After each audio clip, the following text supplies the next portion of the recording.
It all began 1,000 years ago, during the war against the Demon King.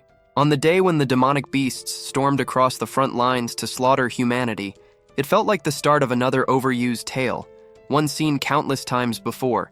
But let's continue. Soon you'll see how this story is unique. So, the blood-soaked war dragged on, endless and brutal, with humanity clinging to survival. The battlefield never dried, every inch drenched in crimson, while the beasts slowly thinned out. Then, without warning, a figure appeared atop a black dragon. That was the moment the legendary Mage entered the stage. With terrifying ease, he wiped the battlefield clean, crushing the horde in a single strike. The dragon's presence alone was enough to paralyze the beasts with fear, while soldiers fell to their knees in worship of the hero. But victory turned to shock. Out of nowhere, the Mage collapsed, lifeless. At the exact moment, triumph was his. His death remained a mystery. Before the end, he left behind a promise. He would await the one consumed with the thirst for strength, the one who would never fall to temptation or corruption. The scene snapped to the present. Inside a subway, all eyes were locked on the screen broadcasting a UFC fight. It was the 17th title defense of the reigning world champion. The crowd around the octagon went wild, voices uniting in a roar for the challenger.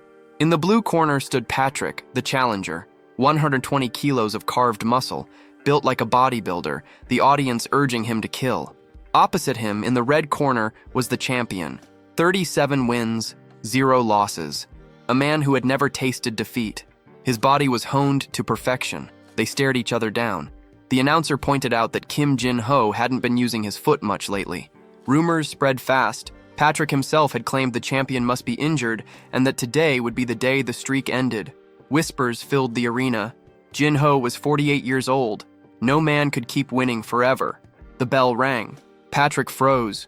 He hadn't even moved, and yet the champion's presence was crushing, suffocating. Terror radiated off the man like heat. Still, Patrick knew about the injury. He darted forward, aiming low for a takedown, ready to slam the champion to the mat. Confidence surged. This arrogant bastard had stepped into the cage injured, and now he would pay. But just as Patrick's hands brushed the leg, just as his grin spread in triumph, light tore through the air. Blood exploded across the cage, and in that instant, everything was over. Patrick was wrecked in the cage. Kim Jin-ho had held back his leg on purpose. Otherwise, the fight would have been too easy. Pure arrogance, dripping from every move. Later, in the locker room, he threw on his coat, slammed the locker shut, and got ready to leave. A buddy, half joking, tried to stop him, saying there were people waiting for interviews, fans wanting a word. Jin-ho brushed it off, telling him to let them send a message.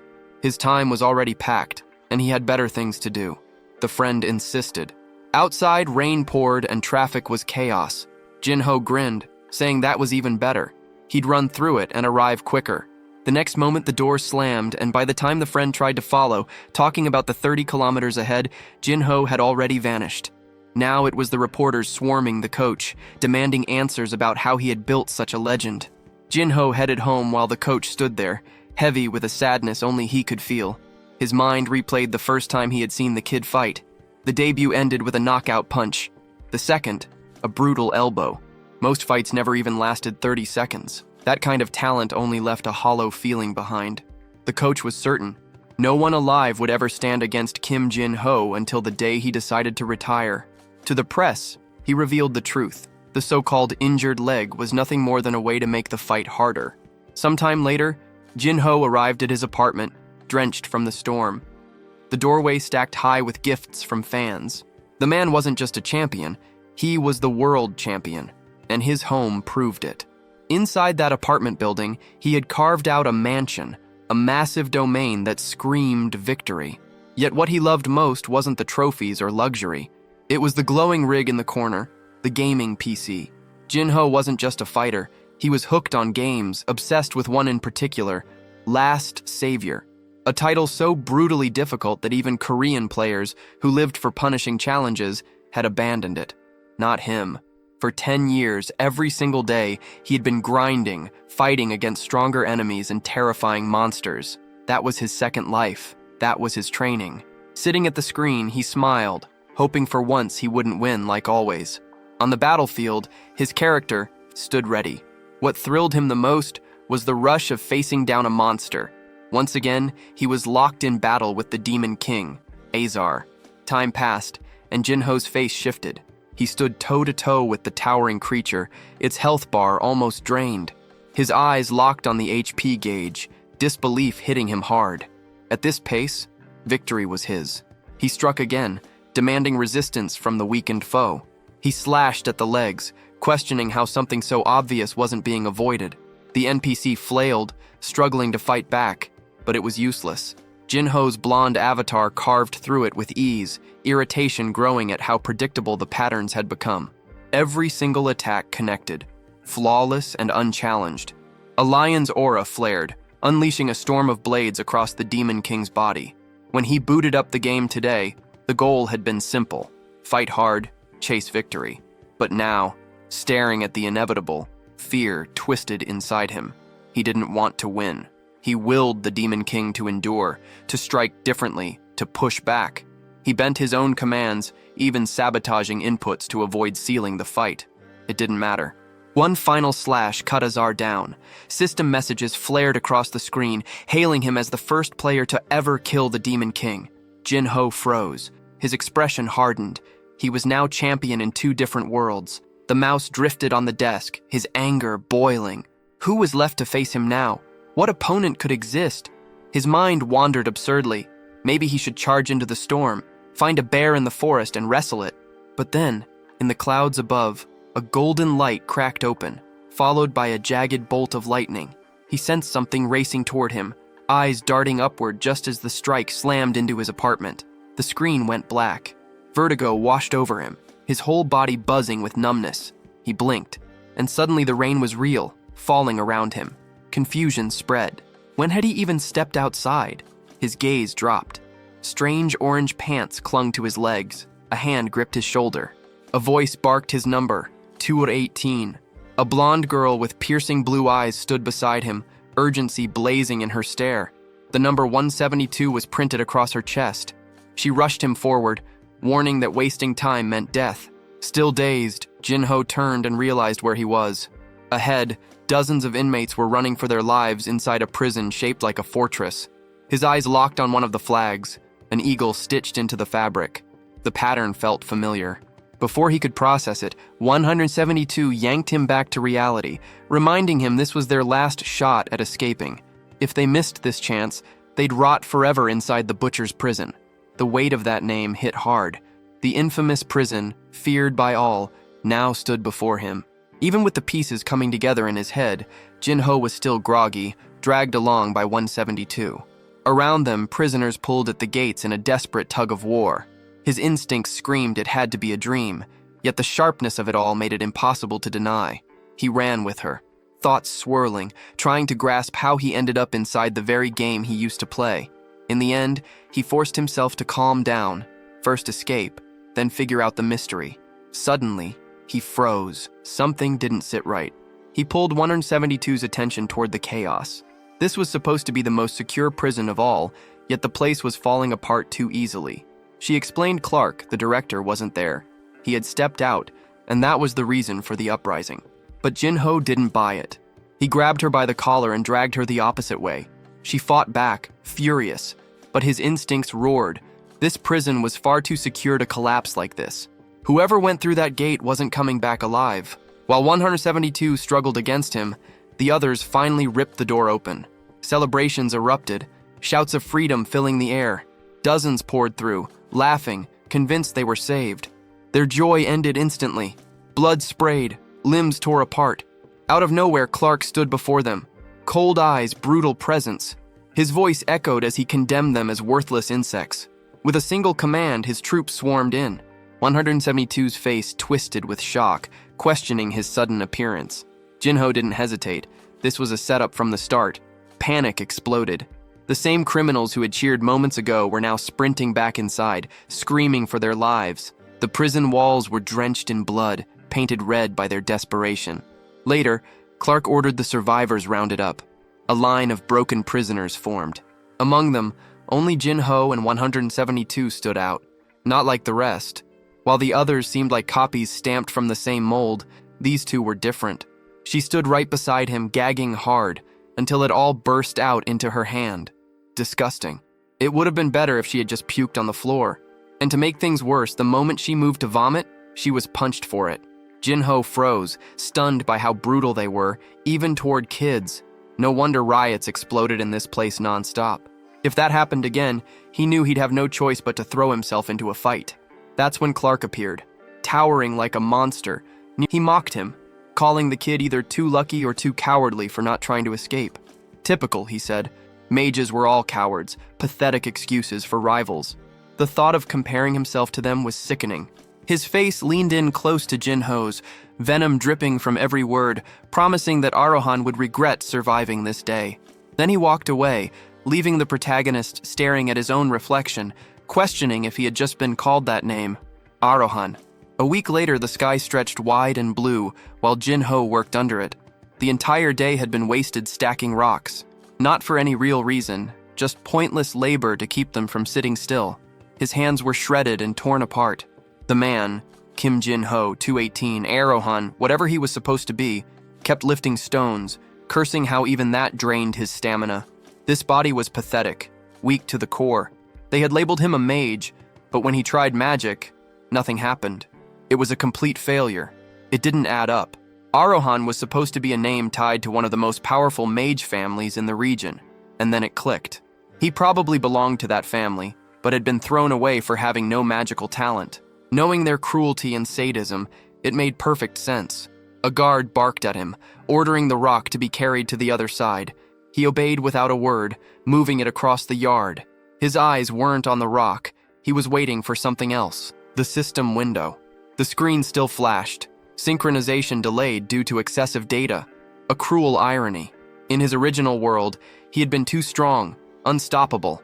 Now here, this body was stuck, lagging, struggling just to download what it needed. Days passed. Mealtime came, though meal was too generous a word. A bowl of water with a chunk of bread hard enough to crack teeth. He chewed and spat curses under his breath. No matter how hard he trained, with food like this, he wouldn't build muscle, wouldn't build anything. Then 172 appeared, questioning why he wasn't eating the bread again. She reached for it, but he didn't allow it. Something about her felt off. Jinho kept thinking this companion was peculiar. Was it a boy? A girl? He couldn't even tell anymore. Something about this person didn't add up. What struck him most was the question of why someone this young was locked up here at all. 172 warned him to stay alert. Lately, thanks to him, everyone's workload had increased, and the other prisoners weren't pleased. That explained why so many eyes were fixed on him every time he walked by. 172 pressed further, telling him to be especially cautious around 589, the prisoner leader, infamous for his brutality inside the arena. Jinho told her it was safer not to interact, since even being close to him might drag her into danger. But 172 shrugged it off, claiming she already knew everyone and didn't need to worry. The protagonist rose to his feet, saying the truth would come out right now. And sure enough, a group of prisoners started closing in. He muttered that this was exactly the kind of situation she had warned about. At that instant, 172's eyes widened when she noticed the number. That man was 589, the so-called leader of the prisoners, or more accurately, the Bald Gang's top dog. So far, only Jinho and 172 still had hair. That couldn't just be coincidence. The bald leader stepped forward, saying he'd heard the increased workload was all because of the newcomer. Jinho wanted to know what that had to do with him. The response came sharp. It was his fault. Before he could even argue, a massive hand came down, wide as his head, smashing into the ground and leaving a crater. 172 cried out for him, but in the same moment someone caught the leader by the neck. Jinho wasn't here to play. He drove a knee straight into the man's chin. The bald crew froze, panicked, shouting for their boss. But Jinho's expression shifted. This wasn't like before.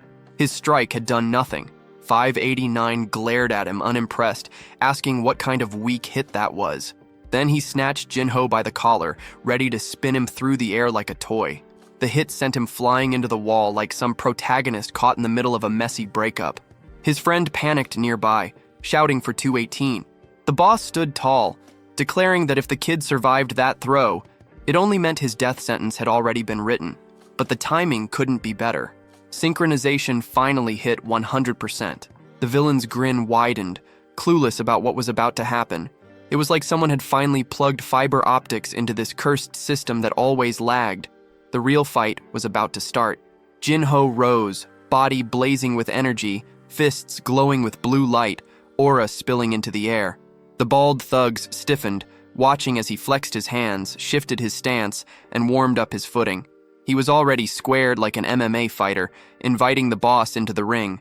The boss sneered, mocking him for being abandoned by his own clan and still acting high and mighty. Jinho didn't care for words anymore. He demanded action. The boss lost patience and charged straight at him. Jinho spotted an opening, snapping out a low kick toward the leg. But it wasn't that easy. The boss caught his foot mid-swing, grinning, ready to teach him a brutal lesson. Wrong move. Jinho twisted, spinning with force, and smashed the side of the man's head with a clean strike. The boss staggered, dazed, only for another blow to slam into his chin before he could recover. He reeled, body ready to collapse, but Jinho didn't stop. A solid kick followed, sending him stumbling until he finally crashed to the ground, unconscious. Standing over him, Jinho exhaled dramatically, muttering that this was exactly why he avoided using his legs. The moment hung for a second, until chaos erupted.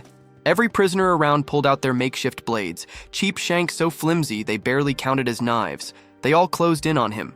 Jinho planted his foot on the boss, yanked his arm back, and made his warning clear. If anyone dared to move closer, this man would never be able to feed himself again. The bald crew froze, paralyzed, unsure what to do. Jinho ground his heel harder into the arm, glaring at the crowd, calling out that too many of them were still standing around. If they wanted to stop this, call the guards. One of them panicked, sprinting away, yelling that once the guards freed the boss, Jinho was as good as dead. But in the end, fear won. The gang caved, hauling their fallen leader away instead of striking back. Later, inside the cell, 172 looked at him in awe, demanding to know how he pulled that off. It was unbelievable. On top of that, she swore he even looked taller all of a sudden. Something had changed. Jinho brushed it off, saying it was the result of hauling rocks day after day. But the truth was different. What really happened was his body syncing with his real-life stats from the game. For the first time, the protagonist had dragged his real body into this world, because it was way more overpowered than the one inside the game. Normally, it was always the opposite. Some weakling thrown into a body that turned out amazing. But here, it was reversed. What stunned him most were the stats. Zed Arahan, loaded with S-rank immunities. Immortal Duelist, Challenger rank, S-rank Archmage.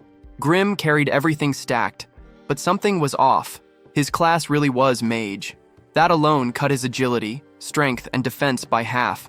And worse, even as a mage, he had 0 mana, which meant he was losing half his attributes for absolutely nothing. It made no sense. The Arahan family was supposed to be full of prodigies, geniuses blessed with magic. Yet here he was, stuck in a trash body that contradicted everything. Meanwhile, 172 just stared at him, baffled, watching him mutter and laugh like a lunatic on his bed, trying to make sense of why he had reincarnated into such garbage. He forced himself to calm down, running through his options. The so-called growth penalty was cutting everything in half, but still, half was better than 0. And physical strength? That was something he knew how to build himself, even faster. The real obstacle was the food. That slop they called meals wasn't helping his body develop at all. What really drew his attention was the pile of S-rank talents sitting on his sheet. If he had all that and just a bit of mana, he'd be completely broken. Blessings like those were for only a handful of people in the world. No matter. He'd figure it out. He just needed a way around the no mana curse. There had to be a solution. Right then, the silence was broken by a guard shouting numbers from outside the cell. The ones called were forced to line up and leave. He asked what was happening, and 172 explained. Those people were part of the death coup. One last meal, then execution. He nodded, then asked his companion's name. To his surprise, the answer was Ryu, a friend after all. The protagonist introduced himself as Zed Arahan. Zed asked if Ryu planned on staying in prison long.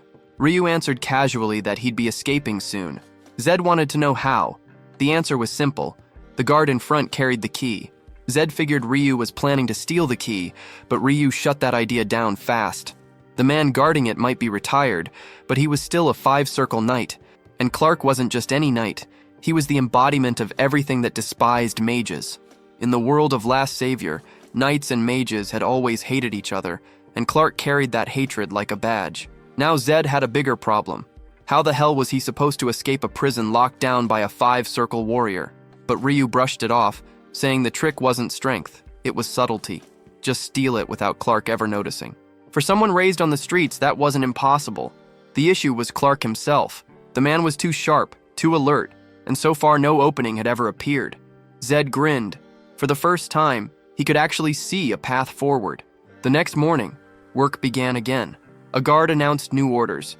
By command of the boss, the prisoners would be hauling even more rocks than usual. Complaints broke out immediately. The inmates shouted it was impossible, that they'd all die if it kept up. The guard silenced one with a blade pressed to his throat. Another bald prisoner stepped up, demanding to know why they were being worked to death.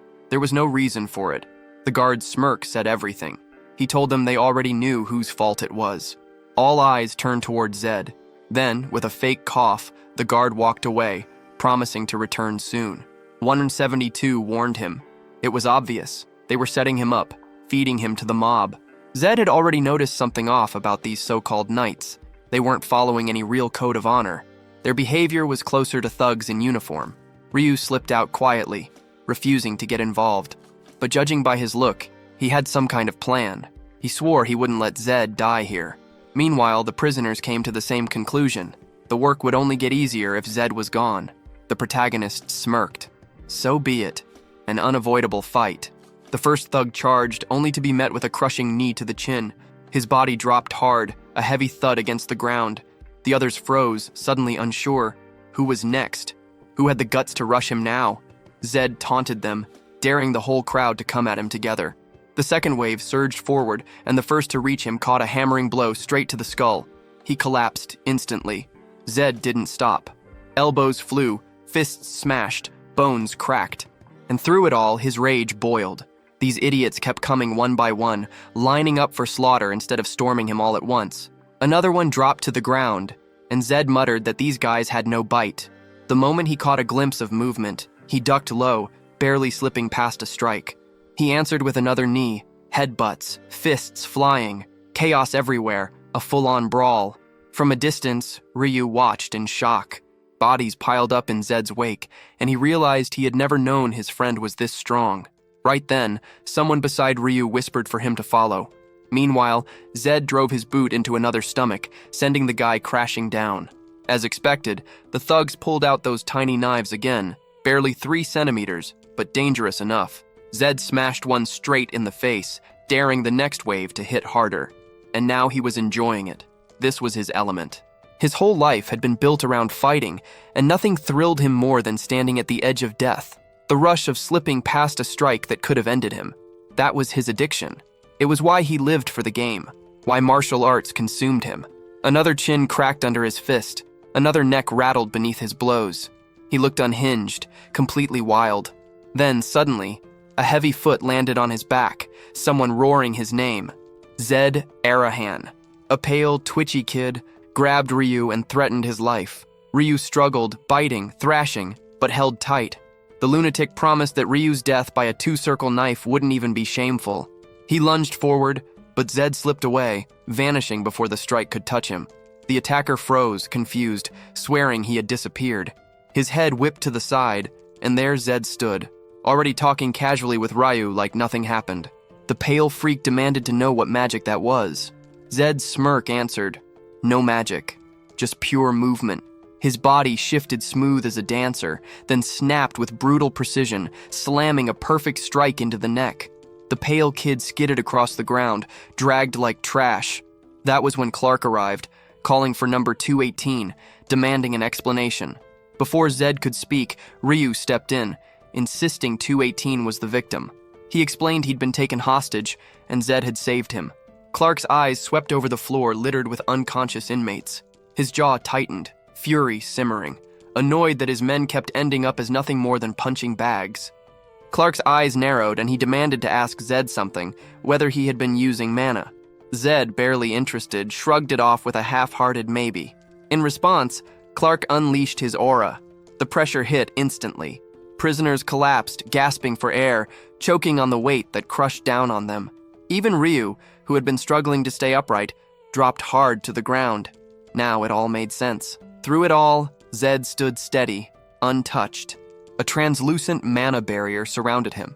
One of his S-rank traits had triggered resistance to suppression. He understood now. It wasn't just resistance. It was mental immunity. His thoughts burned with arrogance.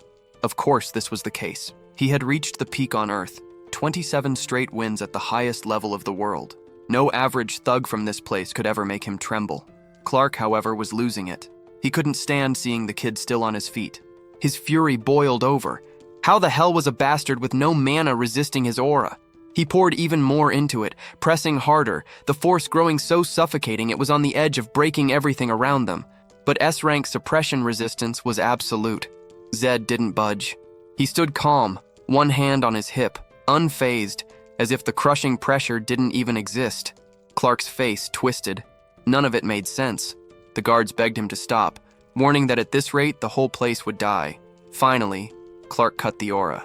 His glare locked onto Zed, voice sharp. He told the boy to calm himself or he'd slit his throat at any second. With one last murderous stare, he turned away, ordering everyone back to work. But Zed wasn't done. He called out, demanding Clark stop. He had something to say. He declared he was done with the endless rock stacking, finished with being ambushed by every prisoner thrown his way, and because of that, he was planning to settle it once and for all. Ryu stared at him like he'd lost his mind, asking what the hell he was talking about. Zed grinned. He wanted to join death row. Clark froze, questioning if he even understood the weight of what he was saying. It wasn't a choice he could take back. Zed didn't flinch. He told Clark to record it in a crystal ball if he wanted. His decision wasn't changing. Clark smirked coldly. Perfect. He ordered a registration item to be brought, and right away Zed added one more thing. Since he was now on death row, he wanted to claim his last meal, a birdie steak. The portion was massive, enough to fill him completely. The guards' faces gave it away. It was absurdly expensive. They muttered it was madness. That steak, top quality, came only from the Southern Empire. In the game, it was one of the rarest consumables. A dish so rich it could restore strength even drained by age. Some warriors had eaten it mid-battle, turning the tide with the buff it gave, winning fights they should have lost. But Zed didn't look like he just wanted a taste. He told Clark it was only fair, considering the family he came from and the value of his life. And he warned. He knew exactly what the real thing was like. If they tried to trick him, the deal was void. Ryu couldn't handle it, demanding to know why this lunatic was chasing death. Zed almost laughed, saying he'd forgotten his friend was with him. Now both of them were tied to death row. The staff hesitated, but Clark's voice cut through, demanding they follow orders. An Arahant's life was worth the price. Ryu panicked, furious that he'd been dragged into this insanity. Time jumped forward. Back in his cell, Zed kept training. Just securing that stake took over a week, and he wasn't wasting a second. Ryu thought it was pointless. Why train if you were going to die anyway? That's when Zed revealed his system. Each attribute capped at 100. Any extra experience overflowed into whatever stat hadn't maxed out. And since every single attribute of his was already at the ceiling, all his gains were being funneled straight into mana. Right in the middle of another set, a guard called for them. Zed's grin spread. Finally, the steak was here. The meal arrived, an extremely rare slab, golden seared, dripping juices. The moment Ryu took a bite, tears welled in his eyes. He'd never eaten anything so good in his life. Zed reminded him not to forget who made it possible. As he ate, Zed could feel his body shifting. Negative status effects were being peeled away, bit by bit. Experience that had been blocked started to flow in. Elsewhere, in Clark's chamber, someone entered with the report. The banquet had begun. Clark smirked, ordering no one to disturb them. But his mind wasn't at ease. That day still gnawed at him. The boy hadn't resisted, and yet, Clark had felt something he couldn't explain. It was as if his magic failed to connect. Even retired, Clark was still a 5-circle knight. A young mage without mana should never have been capable of resisting that. Something had gone wrong that day, something beyond his grasp. But this time, he was certain he'd get the truth. His eyes lingered on the bracelet. The humiliation about to come would be 100 times worse. Not long after, the banquet ended. Both Zed and Ryu were stuffed. Ryu muttered that he was ready for death, but but Zed wasn't. His body buzzed with energy, brimming with strength, the same rush he felt after a day of pounding the sandbag. The door creaked open. He turned, already announcing their arrival, already mocking Clark, asking what came next now that every bite had been devoured. Clark began to speak, but Zed cut him down, telling him to wipe that sad smile. Disappointment was all he should feel. There wasn't even a crumb left. Clark's fury simmered. He spat that this brat thought too highly of himself, clinging to his bloodline. Still, he gripped Zed's shoulder, promising agony would follow. A bitter image formed. 40 years old, straining to handle a teenager. The truth spilled out. Clark's real goal was to exploit the presence of an Arrowhan. Any scrap of knowledge about that family was worth a fortune. He activated the bracelet. Zed felt it immediately. The man himself was a magical tool. Clark sneered, demanding what he thought of that sensation. Zed didn't flinch. He stood still, completely untouched. Ryu crumbled, nearly unconscious, collapsing to the side. Zed told Clark to behave better. Clark snapped, slamming both hands onto his shoulders, pouring in all his force. Nothing. Zed simply patted his hand away, unfazed. And just like that, the fight was set. Zed warned him. He should have killed properly if he meant it, instead of whining like a child. Clark twisted in rage, unable to comprehend why the artifact failed. The only explanation would be if the boy had a higher magical circle, but his age made that impossible, which left one option: Arohan bloodline, a natural counter. Clark seethed. He had clawed his way to the 5th circle through years of relentless training, sweat, and pain. Yet even a failed mage discarded by his family could resist the artifact. Then suddenly, the bracelet fizzled out, its glow dying, shutting down completely. Zed asked if Clark was finally done with the nonsense. Clark lowered his head, abandoning the threats, muttering that Zed could resist all he wanted. It didn't matter. The decree from the Majesty had already arrived. Execution at dawn. He should savor his final night in this world. Later, back in his quarters, Clark scribbled down notes. He hadn't managed to gather much, but he wrote anyway. Exhaustion weighed him down, his mana drained completely from pushing the artifact. The pen slipped from his hand as his head dropped, sleep dragging him under. Not long after, Ryu stirred awake. Zed, already up, asked if he was finally going to get moving. He told him to quit whining, even if he felt sick or like puking. Still, he acknowledged the kid's quick hands. He'd seen it. Clark almost falling forward like his body gave out. Sitting, falling, forcing himself upright only to slump again. It looked strange, but Zed knew why. He praised Ryu's work. Quiet, sneaky, almost flawless. For anyone else, it would have been impossible. Ryu admitted it only succeeded because Zed distracted Clark. But then he asked if Zed was really fine after enduring all that pressure. Zed brushed it off, while Ryu muttered that there was definitely something off about him. Ignoring it, Zed pulled up his status. Mana still sat at 0, but everything else had dipped to -40, which in his case meant stronger. The brawl had pushed his body further, making it more comfortable to control. He couldn't even imagine how it would feel when his stats hit a full 100%. He turned to Ryu and laid it out. They were escaping tonight. If Ryu had recovered, it was time. Ryu panicked, saying it was madness. Clark would notice them the second they made a move. Zed smirked. Not a chance. Clark was asleep. The reason was obvious. The bracelet drained an absurd amount of mana, leaving nothing but exhaustion behind. Zed had seen the moment it powered down earlier, and that told him everything. Clark would be out cold. On top of that, he carried the keys. The moment to escape finally came, and both of them rose. Ryu hesitated, but Zed reminded him the hardest part was already done. One swift kick shattered the bars, sending them crashing to the floor. A few scraps of metal were never going to hold him. On the other side, guards immediately reacted, demanding to know what was happening. Zed didn't waste time. Of course, it was obvious. He was breaking out. Before they even realized what hit them, the two were already sprinting through the yard. But the guards weren't unprepared. They had already formed a line at the gate. Poor bastards. The one standing in the center might as well have written his will. Against Zed, he had no chance. Shots were fired, but Zed charged forward without slowing, Ryu trailing behind, terrified. The first guard in his path looked old enough to have 6 kids Zed's age. Zed blew past him, slipping by with ease before planting a palm into his face and bowling him straight into another. Both collapsed in a heap. The next guard didn't even get the chance to blink. Zed's strike crushed his jugular, dropping him instantly. Zed cut in from the right, tearing through the formation. The first man he'd thrown down was stomped into the dirt again, while the others, instead of fighting back, focused only on covering themselves. One desperate fool swung his sword, but Zed ducked low, spun, and drove his heel into the man's ribs. The crack echoed as the guard folded, crumpling onto his own legs. Another blade came down. Zed braced a hand against the ground, blocked it with fluid motion, and fired off another brutal kick. Bodies kept hitting the ground. One man slammed face first into the dirt. Two more rushed from behind. Zed's grin stretched wider. He was enjoying every second of it. A single kick sent one guard flying into the other, both collapsing together. Ryu watched, speechless, unable to believe what his eyes were showing him.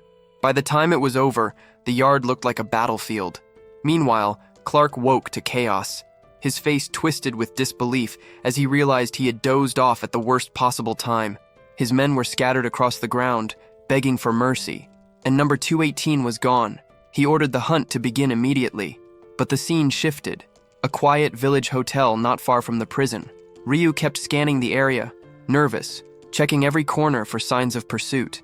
The two of them stood out like flames in the dark, still dressed in their glaring orange uniforms. At least Ryu knew the streets and alleys of the region. Ryu started showing Zed around, explaining how things worked. The first priority was blending in with the locals. Their solution was simple: rob a beggar's stash and steal his clothes. That was the best disguise they were going to get. Next came food. Zed questioned how they'd manage that without a single coin, but Ryu, slippery little thief that he was, just smirked. He'd handle it with ease. He even told Zed to stay behind like some background character while he took care of business. 1 or 2 hours later, Zed's appearance had changed. His eyes were now a different color, thanks to a contact lens Ryu had brought back. They were in the southern region, where blue eyes were a trend, tied to the legacy of an old hero. Zed figured it came from the Sword X family, the clan the protagonist Tora once belonged to. Their sworn enemies were the Arahans, complete opposites even in appearance. Sword X carried blue eyes. Arahans bore red, which meant walking around with glowing red eyes would have been suicide. Later, the two found themselves in a forest cabin. Reality was only now settling in. Zed couldn't shake the thought, how the hell had he ended up trapped inside a game? And what kind of absurd situation left him sleeping in a stable, claiming life was at least entertaining this way? Zed, though, wanted answers. Why was this lunatic always stuck to him like glue? Why did he keep calling him a side character, like it was some kind of running joke? He didn't understand it. For now, he'd keep Ryu close. He still needed the help, but he'd stay cautious. Trust didn't come easy. Loneliness weighed on him. It made sense. He was 40 years old, a man who had spent his whole life fighting and gaming. His house back in the real world had been empty. No one there. Morning came, and with it, the realization that none of this had been a dream. Zed woke in the shabby cabin, still stuck in this new reality. Ryu laughed, impressed that a noble like Zed could actually sleep in a place like that. Zed asked if he liked it here, but Ryu only gave the obvious answer. There was no such thing as liking when you were poor. You sleep wherever you can. Zed might have hijacked someone else's life halfway through, but in his old one, he had been loaded. And like a true capitalist, he got up declaring it was time to make money. Because you can't level up, can't get stronger, if you don't even have a bed to crash on or food to eat. Ryu argued it wouldn't be easy. Clark's men were hunting them, and sooner or later, they'd be caught. Zed asked if he meant stealing, but brushed it off. No way. You'd never get rich fast enough in this dump by picking pockets. The only real option was money earned the hard way. The arena. And just like that, they were there. In the underground pit where sand kicked up with every stomp, where fighters locked foreheads and fists did the talking. Zed's smug grin said it all. If there was one place he belonged, it was here. The crowd went insane, packed in shoulder to shoulder, roaring as the fights turned savage. Ryu already doubted everything, swearing this had to be the wrong place. But Zed? He was locked in. To him, this was perfect. Inside the pit, one guy sank his teeth into an opponent's shoulder, only to get blasted across the face with a cannon punch. Spit, blood, and sand flew. Chaos everywhere. No rules, just survival. Punches to the ribs, bites, headbutts, anything went. The audience loved it. Ryu looked horrified, but Zed cheered like a man possessed. The fights were sharper than he'd expected. He thought he'd see nothing but amateurs, but these brawlers actually had skill. Then came the monster, Walmart Ujiro Hanma barreling in, fists swinging. He hammered the big guy with a clean shot, then strung together a brutal combo that left the man broken. Ryu panicked, shouting at Zed to rethink this madness, but when he turned, Zed was gone. The audience erupted in confusion. The beast of a fighter stood with blood on his hands, only for the crowd to gasp. Zed stood there gripping his opponent's arm, calm, cold, telling him to ease up. The brute froze, thrown off balance, unsure what he was facing. Ryu thought his friend had lost his mind, and the women in the stands screamed at the referee, asking if he'd been paid to just let someone die out there. Ujiro tore his arm free from Zed's grip, demanding to know if this brat was some noble with a death wish. But Zed denied it flatly. His look alone should have been enough. He was nothing but a street rat. The crowd erupted, jeering, demanding Ujiro crush the kid who had dared to interrupt the fight. Zed welcomed it, claiming he'd take full responsibility with a battle worth their attention. Ryu panicked, ranting in his ear, spitting out a storm of protests, but Zed silenced him. All his friend needed to do was bet everything he had on him. Ryu resisted, but Zed reminded him the steak they ate had been far too good. After this, they'd be feasting again. The fighters squared off. Ujiro sneered, calling the kid insane, but at least he didn't look afraid. Then something about Zed made his eyes narrow. His stance was sharp, breathing steady, gaze sharp with a killing aura. His posture was cleaner, deadlier than anyone Ujiro had ever faced in that pit. A chill ran through him. Fear? Impossible. How could he be shaken by a kid? Furious, he rushed forward, convinced none of it made sense. But his charge was cut short. Zed's fist snapped across his cheek like a cannon blast.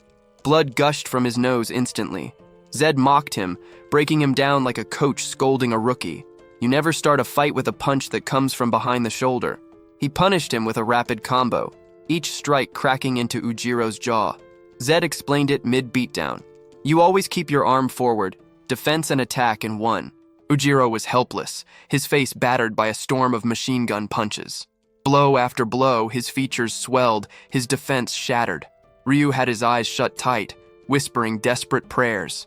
When he finally cracked them open, he saw Ujiro already on his knees, broken in the dirt. Zed stood there, smirking, calm as ever. Ryu was in disbelief, but why? Had he forgotten Zed had already destroyed an entire prison block on his own? Poor Ujiro gasping, vision blurring, seeing only shadows. He couldn't accept it. Losing to a kid in front of everyone, it was the ultimate humiliation. Ujiro swung one last desperate punch, but Zed slipped past it like nothing and went full barrage again. A clean final strike cracked across the pit, dropping him flat on his back. Zed didn't waste time. He turned to the referee, demanding the match be called. He'd already won, but this was a betting house. The ref knew if he announced Zed the winner, the crowd would riot. Still, he had no choice. Ujiro wasn't moving. The call was made. Zed, the victor. Zed brushed it off, saying the fight wasn't even a warm-up. Later, with a bag of coins in hand, he scowled. It was too light. He asked why there was so little when 60 people had bet against him, and only one had bet in his favor. The bookie swore the math was right. The payout followed the system exactly. Zed pressed harder. With that kind of betting pool, the prize should have been massive. He called Ryu over, and one look at his face told the truth. He hadn't bet everything. Before Zed could rip into him, someone new appeared. Tall, long blue hair flowing, draped in a red dress. She had presence, that much was clear. But her face, pure villain, trouble written all over it. She stepped closer, saying she wanted a chat. Zed brushed her off, asking who she even was. She smirked, claiming it was obvious this was his first time here if he didn't know her. She introduced herself as Herna, the owner of the arena. But Zed wasn't interested. He walked right past, saying it was good to know but he wasn't here for conversation. Ryu's gut twisted. This wasn't going to end well. Sure enough, two giants stepped forward, blocking Zed's path like a living wall, iron jaws, shoulders like boulders. Zed tilted his head up, unfazed, warning them flatly that if they didn't move, they'd all end up on the ground. The guards exchanged confused looks, thinking the kid had completely lost it. And from behind, Herna's voice cut in. The warrior Zed had just beaten. He wasn't some local brawler. He had been brought in straight from the big city. He needed to understand the weight of her words. She would let him walk away today, but the next time, it would be on her terms. somewhere far less forgiving, dangerous. That woman played with fire, and Zed knew it. She liked strong men, and that alone made her even more of a threat. But somehow, he slipped away untouched. The next day, the two sat inside a bar. Ryu looked drained, glaring at Zed, calling him insane for standing so boldly in front of that woman. Didn't he realize? She controlled everything in that arena. Zed brushed it off, calling her nothing more than an old fox obsessed with money. Ryu admitted he was right. She was known as the Fox, and getting close to Zed had probably been her attempt to squeeze some advantage out of him. It wasn't the first time Zed had been branded a genius. Back in his rise, once the wins started stacking and his name began spreading, he was bombarded with offers, contracts, promises, endless deals. Naive at the time, he'd been scammed more than once. But by luck, he'd found a manager who had made him a world champion. Those experiences carved the truth deep into him. At the top, the only ones who survived were those who knew when to bite back. He'd called her an old fox for her wisdom. Soon, they'd see which of them was truly wiser. The meal they ordered finally arrived. Expensive meat, finely served. Ryu was ready to devour it instantly, but Zed stopped him. Something was off. The quality was nowhere near what they had ordered. No way it was that ultra-rare birdie steak. If it was, it wouldn't be available to every drunk sitting in that bar. Ryu waved it off, claiming food was food. Once in the stomach, it didn't matter. Zed didn't budge. If they paid for a birdie steak, then they'd damn well get one. He waved down a waiter. The man snapped at him, saying if he wanted to complain, he should leave, because no one wanted him around. Zed ignored him completely, stating flatly the steak was fake and they'd better bring the real one before talking back to him. The waiter scoffed, calling him crazy. Zed demanded to see the boss. That sealed it. The waiter thought the street rat had lost his mind, but he smirked anyway, saying fine, if he really wanted to meet the boss, then follow. The path, of course, led nowhere good. Inside the office sat a fat man surrounded by thugs, knives already raised and aimed at the door. The boss asked if Zed was the customer causing all the trouble. Zed answered that the real troublemakers were the ones selling fake goods in this dump. The fat man waved a hand, sending his first thug forward, saying the kid didn't understand the mess he'd walked into. But Zed was already smiling. Another fight. Another bit of fun. The bar's thugs rushed him, poor fools. Every one of them ended up the same. Faces smashed, bones snapped. One had his arm twisted and broken. Another dropped from a strike to the neck. Another flipped flat on his back after a clean counter. The fat boss, who had been laughing at first, quickly realized the tide had shifted. His men were scattered across the floor, broken and groaning, while Zed stood alone in the center, untouched. Ryu shouted a warning. This was the same kid who had dropped Walmart Ujiro. The boss froze. He'd heard whispers about that fight, but thought it was nothing more than rumor. Navi asked what Zed wanted. Zed laid it out clear. First, they'd return the money he had paid. Second, they'd cover the cost of the steak at the proper price of a real birdie steak. The fat man roared, calling them nothing but crooks. But the deal was made. Later, Ryu collapsed onto a soft bed, grinning like a fool, saying he'd never slept anywhere this comfortable. He rolled over, praising Zed as expected of someone from a powerful, noble family. Zed answered simply, negotiation was easy when you had power. Another night passed. As usual, Ryu had that strange look on his face in the dark. Out of nowhere, he sat up and called for Zed, asking if he was ready. Zed didn't answer, so Ryu left. But Zed was wide awake, watching him go, having seen everything. Days later, Ryu barged into the room, complaining he was starving, asking when they were heading out to eat. Zed, as always, had been training non-stop. Ryu asked how he never took a single break. Zed stood, pulling up his stats. Unfortunately, they weren't moving anymore. No matter how much he trained, mana remained locked at 0. He figured maybe it was because he was pushing from nothing to 1. The hardest part was dragging on. It was taking longer than expected. Zed turned to Ryu, announcing training was done. Time to get a steak for breakfast. 3 days had passed since their last visit, enough time for the staff to recover. Last time, they had devoured 10 portions, leaving the place in such a mess the workers ended up paying them instead. Zed asked how many coins were left. Ryu admitted they were almost broke, claiming the cost of living in the city was insane. Zed nodded, but inside he knew better.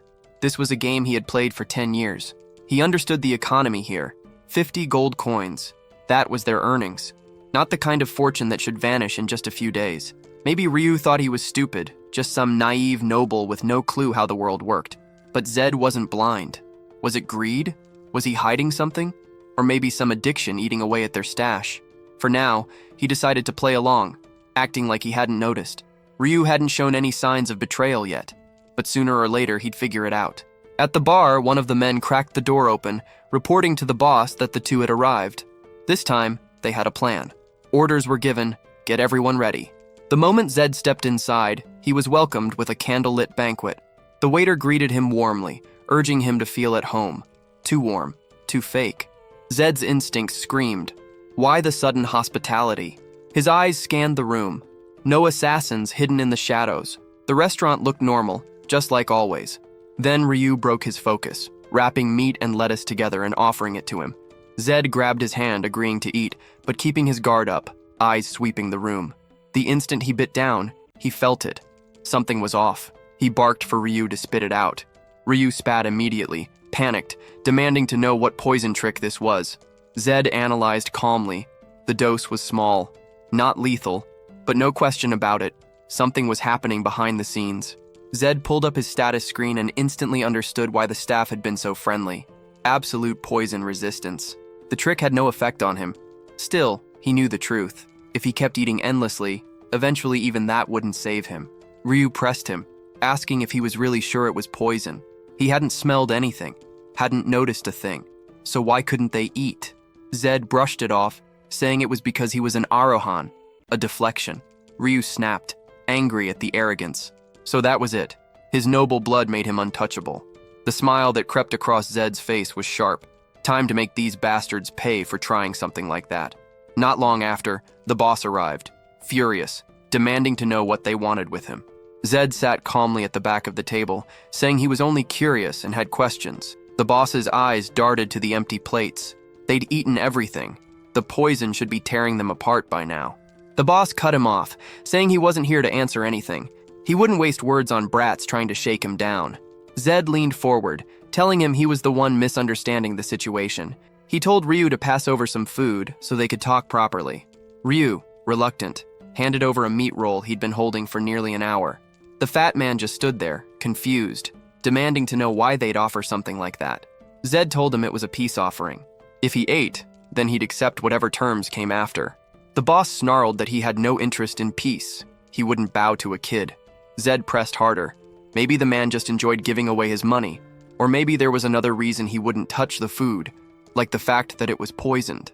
The fat man stammered, unable to answer. Zed slammed his foot into the table, flipping it. Meat scattered across the floor. His voice cut through the room. He'd been merciful up until now. But if this trash wanted to suffer, he'd give him plenty. The boss, sweating, smacked the wall, insisting there was no poison. He demanded proof. If they could show it, he'd admit it. Zed reached to his face, peeled out the contact lens, and revealed the truth. The red glow of an Arohan. The fat man's eyes went wide. Terror gripped him. He stumbled back, dropped hard to the floor, and collapsed onto his knees, begging, crying, apologizing. He swore he hadn't known. He hadn't realized he was dealing with a noble. The desperation bled from his voice as he pleaded, asking why someone from a house like that was out here, pretending to be a beggar. In that instant, Zed understood something crucial. The Arohan name carried far more weight than he had ever imagined. He asked the fat man if he would obey anything he commanded. The man, trembling, said yes. Zed laid out his first condition. His identity must remain a secret. The man agreed instantly. Then came the second condition. Half of all the boss's wealth would be handed over, and in exchange, Zed would act like none of this had ever happened. The Arohan reputation was so terrifying, Zed almost expected resistance, but the man didn't argue. No hesitation. He rushed out, vowing to bring the money quickly before the boy could change his mind. Zed slid the lenses back over his eyes.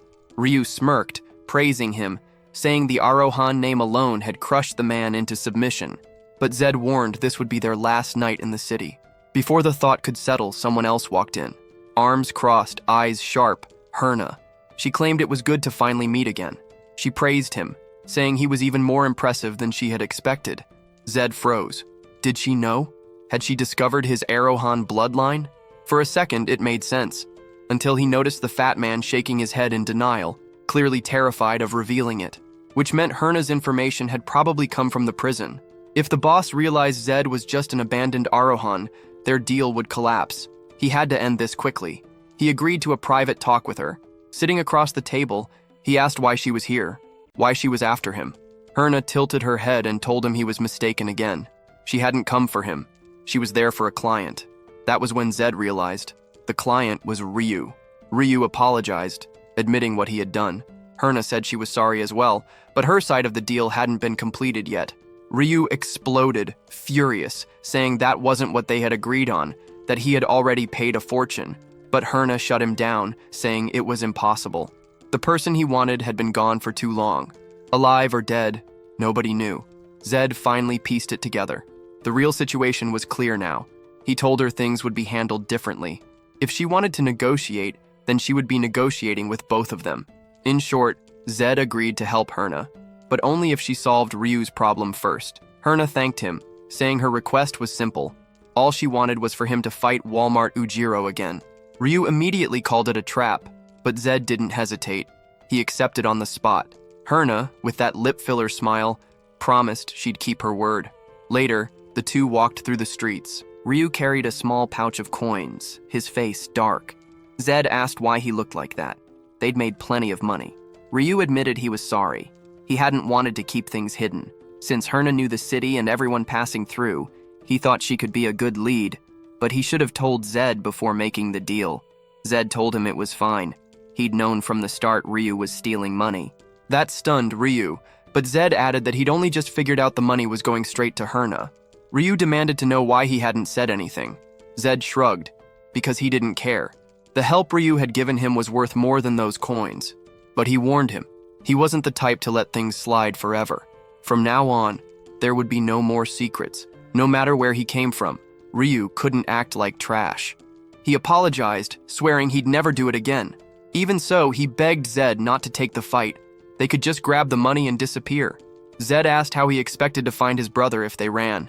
Ryu's voice broke. He already knew. Herna was going to scam them again. Zed thought about it.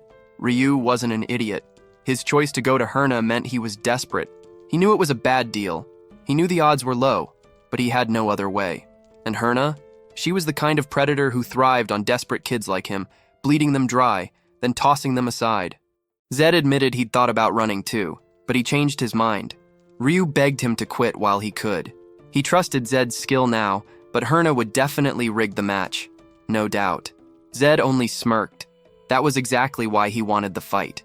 Nothing felt better than clearing trash from his path. He was certain Herna had gone all out, stacking every cheat, every dirty trick just to make him lose, which made it perfect. Back in the prison, the hunt was still on. Clark's men hadn't stopped searching. One soldier stepped forward, reporting that every unit was ready. Clark slammed the table, roaring that this time they'd finish it. The rat who had been hiding under their noses would die today. From this day on, that damned Arohan would not leave alive. 3 days later, the arena roared. Walmart Ujiro raised his arms high, bellowing that today he'd kill the kid. Zed couldn't believe the man's confidence, especially after the beating he'd already taken. Ryu was still trying to pull him back, saying they could still escape while they had the chance, but it was too late. The two stood face to face, the fight everyone had been waiting for. The flamboyant pit fighter against the so-called street beggar. Then it happened. The stance. The crowd's faces shifted instantly, murmurs spreading. Ryu whispered that things had just turned serious. Ujiro had mirrored Zed's posture exactly. The big man thought to himself that Herna had to be running something solid behind the scenes. That was the only reason he'd agreed to fight again. Because an Arohan with no mana? Impossible. Unless the rumors of him being abandoned in prison were true. He charged, determined to test it himself. Zed slipped past the first strike with ease. But this time, it was Ujiro speaking mid-fight, claiming he'd practiced the advice Zed gave him before, and it had worked. Zed dodged again, realizing with a hint of surprise that the man wasn't lying. He had trained, he had listened. Then Zed caught something. The way Ujiro's body shifted, the way he positioned himself. Something new, something different. Bam! Zed's strike cracked against the side of Ujiro's head. The big man staggered, twisted up, smoke almost rising from his forehead. Then, out of nowhere, Ujiro started grinning. He shouted that the brat really didn't have any mana. The crowd roared. People pointed out how tough Ujiro looked today. cheering his name louder and louder, but Zed had already figured it out. The overbelt, an item that reduced 90% of physical damage. Ridiculous in a fight like this. Normally it was simple to deal with. Just hit with mana and bypass it. But Zed had none. From the corner, Ryu tried to make sense of it, stunned at how easily Ujiro was shrugging off the hits. He warned Zed to be careful, convinced Herna had tampered with the fight. Zed only grinned, telling him to watch closely. Ryu couldn't understand it. Why the hell was he smiling like that? Ujiro asked if he was ready to give up. Zed loosened his shoulders, saying he was more surprised than anything. Immediately, Ujiro noticed. Zed's stance had shifted. He was about to say something when another blow cracked across his head. Even with the belt's 90% resistance, his ear was already purple, necrosis setting in. Then came a crushing kick to the gut. Ujiro stumbled back, confusion in his eyes. How the hell was he taking real damage through the belt? Zed's grin stretched wider. This was rare. A fight where he could cut loose, use every ounce of strength without ending it in seconds. In the ring, any time he fought at full force, his opponent was out cold in less than a minute. He'd never had the chance to go all out, until now. And in front of him was a man still standing after all those kicks. Zed couldn't help himself. He wanted to hit him again, just to feel it. Ujiro raised his arms high, convinced another high kick was coming. Instead, Zed's strike smashed into his ribs. The guard crumbled. Ujiro took a blow straight to the face. He dropped his guard low, only to get hammered in the gut. The poor bastard couldn't even track the hits anymore. Attacks rained from everywhere, and his eyes couldn't follow. He was done. He couldn't even see the fight. Zed barked at him not to collapse, and as Ujiro tried to mutter that he gave up, Zed cracked his chin again. The crowd went silent, stunned, as Zed tore the belt clean off. The artifact shattered on the ground. A chill ran down Ujiro's spine as he dropped to his knees. Zed demanded to know why he wasn't standing back up. Ujiro opened his mouth to apologize, ready to surrender again, but Zed didn't let him. Another strike smashed across his face. For Zed, it still wasn't enough. Then Ujiro noticed something terrifying. Zed's contact lens fractured, splitting apart, and the red eye underneath burned through. His lips tried to form the word Arohan, but his body gave out, collapsing backward unconscious. And right then, Zed felt it. Something alien surging inside his chest, flooding through his veins like fire. He snapped open his system window. Mana, from 0 to 1. It was small, but to him it felt massive, better than expected. Because with an S-rank Archmage trait, even 1 point meant everything. But something else hit him. Silence. The arena, packed with thousands, had gone dead quiet. Ryu rushed over, panicked, demanding why he'd removed the lenses. Zed pointed at himself, asking if they could see his eye. Ryu shouted back, of course they could, and worse, it wasn't just red. It glowed, brighter than before. The stands erupted. Voices screamed, the name echoing. There was no mistaking it. The crowd bolted in every direction, fleeing, shouting the same words. Anyone who met those eyes would die. What the hell had his family done to this world? Just a glimpse of the eye color was enough to make thousands panic like they'd seen death itself. Not even the cursed Sharingan from old legends carried that kind of fear. Zed knew better than to stick around. He dashed off, calling for Ryu, knowing the guards would arrive any second. Meanwhile, Herna seethed in the stands, furious. She cursed herself for ever trusting that rat from the prison. She rose, swearing she'd take care of Zed personally. The rage burned hotter when she realized just how much money she'd lost. Right man hadn't come cheap. That belt alone was worth over 200 gold coins, now nothing but shards. Add it all up, and Herna knew the brat had already cost her nearly 2,000 coins. She screamed in fury, clutching her face, spitting curses that she should have killed him from the start instead of playing games. Meanwhile, Zed and Ryu were already moving to slip out of the city. The streets crawled with guards, so every step was a risk. Later, Ryu popped out of a barrel, asking if things had calmed down. He told Zed to stay hidden while he fetched a carriage. But before he could leave, a man with orange hair appeared, saying Hermes had sent him. She had information Ryu wanted, and he needed to speak with her. And besides, no carriages would be leaving the city tonight. It looked like the perfect chance to run, but instead, the two turned back toward the storm. Another meeting with the lunatic woman. Ryu muttered it was insane, but Zed had already decided if they didn't settle this now, the problem would stalk them forever. Time to end it. And sure enough, when they arrived, Herna was waiting, guards at her back. Clark was there too, twisted grin plastered under that ugly mustache, convinced victory was already his. Clark sneered that if scum like them really had stolen a key and escaped, they wouldn't walk away alive. Herna mocked him, calling him an idiot. If he'd sided with her earlier, things wouldn't have spiraled this far. Zed shot back that even if he could turn back time, he wouldn't change his choice. And one thing was certain. He wasn't planning to die quietly. Clark drew his sword, aura flaring, and declared Zed Arahan would be executed on the spot. No one would interfere. Zed told Ryu to stay out of it. Clark laughed, calling it pathetic. A mage who thought he had a chance against him. Brave, maybe, but delusional. Zed replied he had a 50% chance of winning. It wasn't arrogance. It was the mental game he always played. Against someone stronger, he believed in that 50%, so he'd never give up. Against someone weaker, it kept him cautious, never careless. To him, every fight was the same, 50-50. Either he won or he didn't.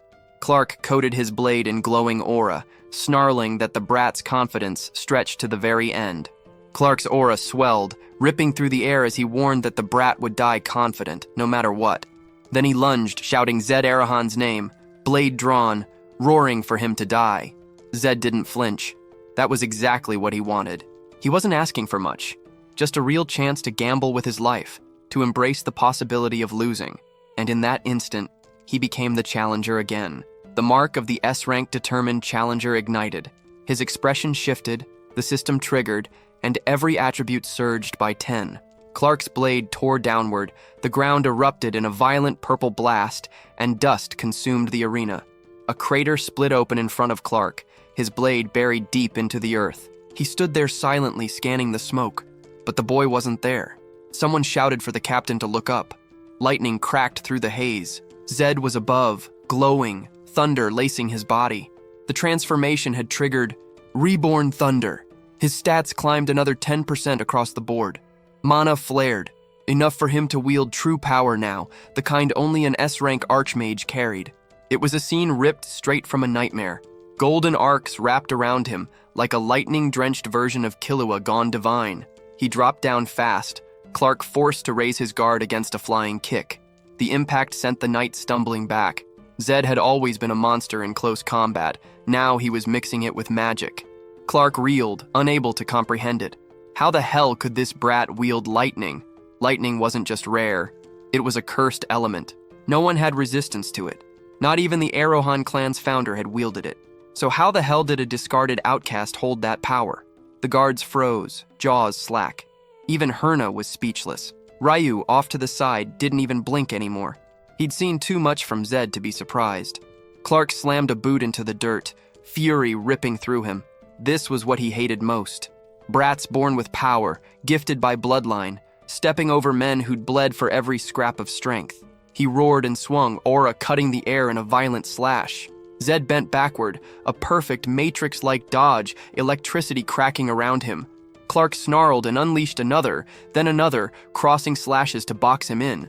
Zed slipped through each one, step by step closing the distance. Clark's blade finally carved in from the side, arcing toward Zed's head, this time convinced the brat couldn't escape. Clark's sword slammed into something invisible, sparking like it had hit an electric wall. Zed's body carried its own natural shield, and in that instant, he closed the gap, driving a brutal shot into Clark's ribs. The hit landed clean, his frame lit with golden lightning, beautiful and violent at the same time. Clark's chest cracked with pain, electricity ripping through him. The arena lit up with a purple blast as Clark staggered back, still holding his ground. He was strong, no doubt, but Zed had become untouchable. Already a master at dodging, now charged with thunder, he slipped past another strike and answered with an uppercut to the chin. Clark's mind spun. None of it made sense. The boy was supposed to be a mage. Mages hid behind barriers, chanting from a distance. And when a night closed in, the outcome was always the same. The mage died. That was law. A law carved into the world. But the brat in front of him had shattered it. Lightning snapped through the air while Clark tried desperately to parry the incoming blows. This was the first time he'd ever seen a mage like this. He had no counter, no strategy. He pulled back, changing tactics, planning to rely on long-range aura slashes. Too slow. Zed blitzed forward, face-to-face in a blink, and smashed him with another punch to the jaw. Clark stumbled, only to catch a crushing blow to the gut right after. The hit sent him flying, his body slamming against a tree on the far end of the arena. Blood sprayed from his mouth, 3 liters easy, while his men rushed in panic, asking if he was still alive. He waved them back, pride unbroken. No one was allowed to interfere. Turning his bloodied face towards Zed, he admitted the truth. He had lost to an Arohan, and at the very least, he should be killed here and now. Zed stepped forward, asking if he wanted to know why he lost. Clark growled, refusing, demanding the brat just kill him and stop talking. But Zed ignored him. He explained anyway. The only reason Clark had lost was because Zed had trained harder, worked longer, pushed himself further. The words dug deep. Clark barked back that it was ironic, hearing that from someone blessed by the Arohan bloodline. His strength existed only because of his heritage. He knew nothing of effort, nothing of clawing from the bottom with no talent at all. Zed countered coldly. Clark should have been stronger than him at this age. If he'd truly trained, if he had kept sharpening his blade instead of drowning in self-pity, he wouldn't have fallen here. But he let an inferiority complex blind him. A knight blaming another man for his own loss had no right to the title. Clark went quiet. He let out a bitter laugh, calling it ironic again. He never imagined a boy like this would be the one to remind him of the true code of knighthood. Clark told him to finish it, to end his life already. But Zed hesitated. If he killed a man like Clark, the Five-Circle Knight, he'd have every faction in the Empire hunting him down. Yet letting the knight live meant letting someone dangerous walk free, spreading his name everywhere. At that moment, the Challenger and Thunderborn talents flickered out. His body dimmed. Still, he lifted his hand, sparking with energy, and the forest echoed with panicked screams. The guards shouted. Herna snapped orders for them to strike him down. Zed looked around. The numbers weren't in his favor. Too many blades closing in. Then something shifted. A strange mist crept between the trees, rolling across the ground like a living thing. The energy thickened until sight itself grew useless. Zed froze, trying to gauge whether this was the work of another mage or something else entirely. It was worse than he thought. He needed to escape. The mist settled suddenly, and when Zed opened his eyes, the battlefield was unrecognizable. Every guard lay dead. Herna's body was shredded before she could even scream. Clark, too, slashed apart by wounds like claws. Zed hadn't even touched them. He immediately remembered Ryu, spun around and called for him. Out of the bushes came his friend, awkward and pale, assuring he was fine. Zed asked if it had been his doing, but Ryu shook his head. No way. This had to be a high-level mage's work. Whoever it was, they needed to leave fast. Among the corpses, Ryu spotted a card, far too clean, deliberately placed. He handed it to Zed. They left the blood-soaked ground behind, unaware of the eyes watching them from the treetops. A figure crouched above, silent, observing. If anything, it seemed likely this was an Arohan, someone who had watched Zed's prison sentence, waiting for him to fail, and now recognized him as the real thing, the future of the family. Later, deeper in the forest, Zed lit a small campfire and examined the card. It looked blank, until he let a pulse of mana seep into it. A symbol surfaced in dark ink, glowing faintly. He knew it immediately, a magic card used by secret organizations for encrypted communication. And the symbol belonged to the Black Mirror, the most dangerous covert group in the Empire, sworn to absolute loyalty to the Arohan bloodline. On the back of the card, a single mark stood out, the number 4. Zed knew the code. 1 meant acceptance, 2 meant rejection, 3 meant a proposal, and 4, observation and protection. So it wasn't just a guess anymore. He was right. Someone from the Arohan family was watching him, guarding him from the shadows. Strange, considering he was supposed to have no mana, but then he remembered. He did now. 3 points. His mana had risen by 2 after defeating Clark, proof that the system worked like experience in a game. And with that, he had unlocked the lightning form, a state that not only enhanced his body, but generated its own shield. The problem was clear. He could only sustain it when the Challenger talent activated. Ryu broke his thoughts, admitting he couldn't sleep. He wanted to know where they were going, what the plan was. Zed answered bluntly. They were heading to Frilda. That was the last place anyone had seen his brother. Keep moving, keep chasing. But Ryu doubted it. His brother might not even be there anymore, and without a carriage, reaching Frilda was nearly impossible. Zed said he knew. The path would be different. First, they'd go through Tamea, the border village guarding the southern defense line. Then the forest floor lit up. A magic circle cracked into existence, glowing beneath their feet. A knight emerged from it, armor gleaming, hair blonde like sunlight. Zed recognized him instantly. Taurus Bahal, the same character he had once played to defeat the Demon King. But this was no game. Behind him, soldiers marched out of the circle, row after row, summoned for one purpose. Taurus swore he would hunt down the Arohan who had disgraced his family's name. Earlier, that same man had knelt before his lord, receiving his mission. Reports told of an Arohan who had escaped a southern prison days ago, a fugitive accused of killing guards and even innocents in the city. As Bahal's successor, it was his duty to bring justice and restore the honor of his bloodline. Taurus swore the oath without hesitation. The order would be carried out.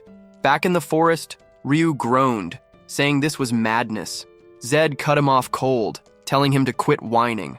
It had been 5 days of the same complaint. What annoyed Ryu most was simple. They were the only fools walking straight into the front lines. On the Empire's map, only a handful of exits were marked, and beyond the mountains, every path was swarming with demonic beasts. Each major family was tasked with guarding one region, and the south fell under the rule of the Bahal clan. The destination was Tamaya, a village positioned right on the front lines, one of the first places beasts usually broke through. Because of its location, it doubled as an advanced base, and held a teleportation portal. An absurdly expensive tool, so costly even nobles couldn't just walk in and use it. But Zed had plenty of money after stripping Herna clean through bets and loot.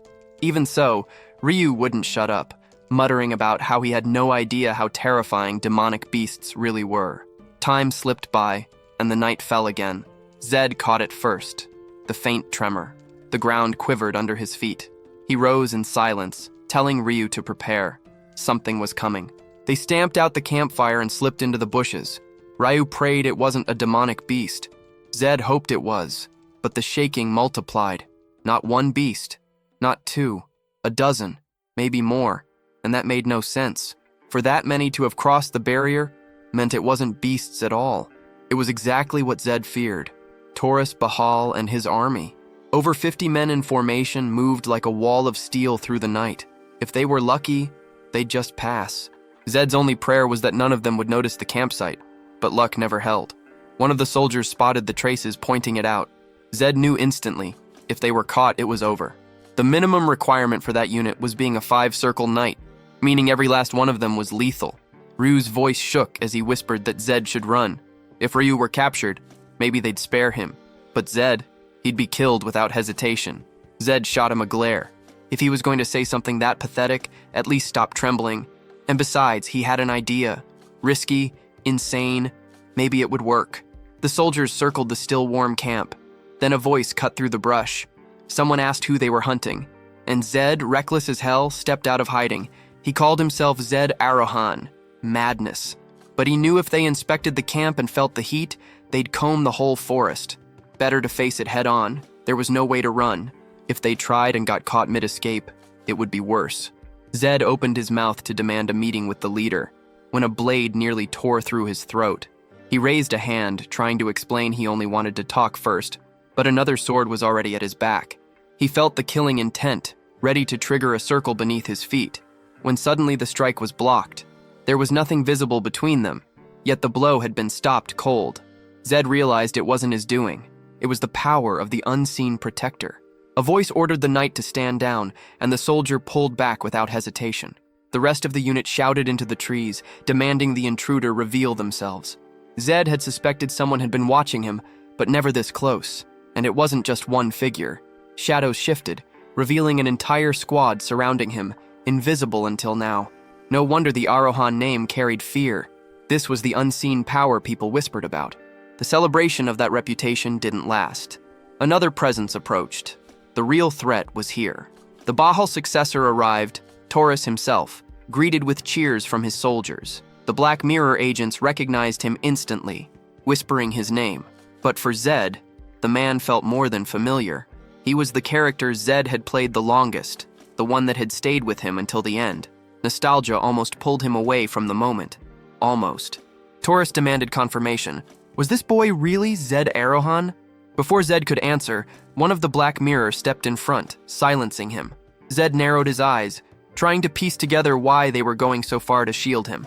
Taurus's voice cut the air. He said at last he'd met the infamous secret organization, though he couldn't believe they dared to stand in his way. To him, this was madness. The Arohan family had crossed the line. He raised his sword high, declaring the price would be paid with their heads. Then another voice broke through, calm, sharp. "That won't happen!" A red circle flared beneath the Bahal soldiers, glowing hot. Zed's stomach sank. He recognized it instantly. A trap circle. This wasn't casual magic. It meant the mage had predicted every move ahead of time, and only a 7th circle mage could set a formation like that. The mage's voice rang again. Anyone who stepped out of the circle would detonate the spell. Taurus froze, blade trembling with fury. He demanded if the Arohans truly wanted a war with Bahal. The cloaked mage replied without hesitation. He'd already said it. Best to back down. Even Lord Bahal himself wouldn't want to start a war like this. Taurus ignited his blade's power again, refusing to let anyone insult the Bahal name. Zed, however, understood the truth. This was still the early stage. Taurus was only at the 6th circle, nowhere near his future strength. If a fight broke out now, every knight in the clearing would be slaughtered. But Taurus didn't care. He was already channeling Lion's Roar, a 7th circle technique, reckless and blind. Zed clenched his teeth. If the fool didn't back off, the ground would soon be littered with corpses. He told the cloaked mage to deactivate the trap circle before they all went up in flames. The hooded man shook his head. He only obeyed one master, and one of his lord's commands was absolute. Protect Zed Arohan. Nothing could override that. Zed snapped back, demanding why the man was trying to kill the Bahal successor, instead of simply protecting him. Slaughtering Taurus would only make things worse. If this assassin was truly skilled, he should be able to secure an escape without escalating it into bloodshed. Then Zed turned and shouted for Taurus to stop as well. Otherwise, he'd die here. But Taurus didn't care. He spat accusations, claiming Zed had killed innocents and prison guards. Every crime had to be answered for. Zed tried to explain it was a misunderstanding, that they could settle it with words. But Taurus was already charging, vowing the only conversation would be had when Zed was on his knees. The red circle didn't detonate. That meant the trap hadn't been triggered. But then the air itself ruptured.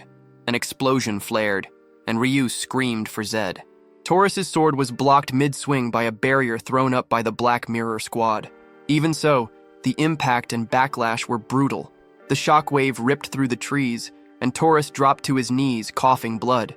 Zed walked forward, calm, and asked if now that he was on the ground. Taurus was finally ready to talk. But the successor collapsed outright, unconscious, nearly dead from the mana backlash.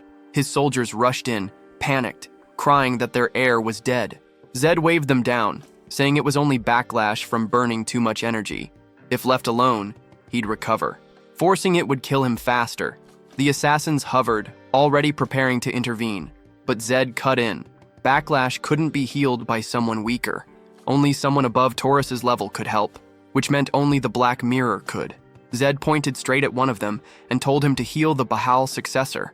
The man froze, shaken. Heal a Bahal knight? The enemy? Zed's tone was cold. Taurus was an old friend. Not a lie, but definitely suspicious. The man flat out refused. He said it was impossible for the two of them to be friends. Zed reminded the mage that mages were supposed to be intelligent. Did the man really believe that killing an Arohan wouldn't ignite a full-scale war? Did he think that would accomplish anything useful? But the masked figure answered coldly that the death of the successors would actually benefit the Arohans. Zed didn't buy it for a second. He knew better. In the future, the demons would invade, and when that time came, everyone would be needed to stand a chance. His patience snapped. In one motion, he pressed his own sword to his throat. If the masked man didn't heal Taurus, he'd slit his own neck, and that meant the mission to protect him would fail. The mage stiffened, saying he couldn't act against orders. If he interfered, their lord would be furious. Zed said he didn't care. He'd carry the consequences himself. Finally, the masked man moved toward Taurus. His soldiers hesitated, blades ready, but Zed explained the only person who could heal Taurus was someone stronger than him. If they refused, the man would die on the spot. So Taurus was healed, breath returning to his chest. The loyal soldier at his side even broke down, eyes wet. And just like that, the Black Mirror squad vanished into thin air, leaving behind a single letter. Sometime later, outside the village of Inumaya, Zed stood before a tent, staring at the new card. Number 9, Abandonment, or survival, meaning simple enough, they were on their own. Villagers whispered, asking if the mist back in the forest, the one that had butchered so many, was also the work of the Black Mirror. Zed confirmed it was, but now their shadows had left him behind. That's when he noticed something off. He asked Ryu how he knew about the organization at all. Ryu shrugged. Everyone knew. Even kids in backwater towns grew up hearing about them. Zed scoffed. A secret organization that everyone knew about. Ridiculous. But Ryu warned him, because everyone knew. That also meant everyone was watching. They could be killed anytime, from anywhere. Zed didn't flinch. There was no need to worry, not with knights who still lived by the true code of honor. Knights valued pride and principle. Mages? Mages would cut down a friend if it meant earning coin. Both sides were extreme, too absolute. But that made them predictable. With knights, you just had to strike at their sense of honor. With mages, all you had to do was name the right price. One of the knights appeared and announced that Lord Hare wanted to see him.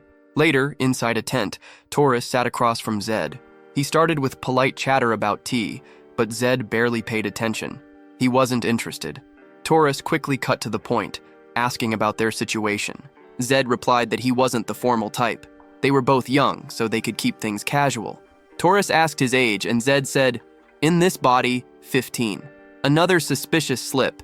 He just admitted reincarnation outright like it was nothing. Off to the side, Ryu scribbled notes, amused that the two of them were warming up to each other. Taurus eventually admitted that whether he wanted to or not, he owed Zed thanks. His life had been saved because of him. Zed knew exactly what that meant. Taurus was a knight bound by pride and honor, and after playing as him for 10 years, Zed understood him better than anyone. A man like Taurus would never harm someone who saved him. But Taurus finally pushed past the small talk. He demanded clarity about the accusations, the murders of the townsfolk and prison guards pinned on Zed. Zed didn't hesitate. He explained everything that had happened. When he finished, Taurus admitted that if Zed's story was true, then defending himself had been justified. The real question was whether it was true or not. Zed countered. If it had been a lie, he could have just let Taurus die. That would have been the easy escape.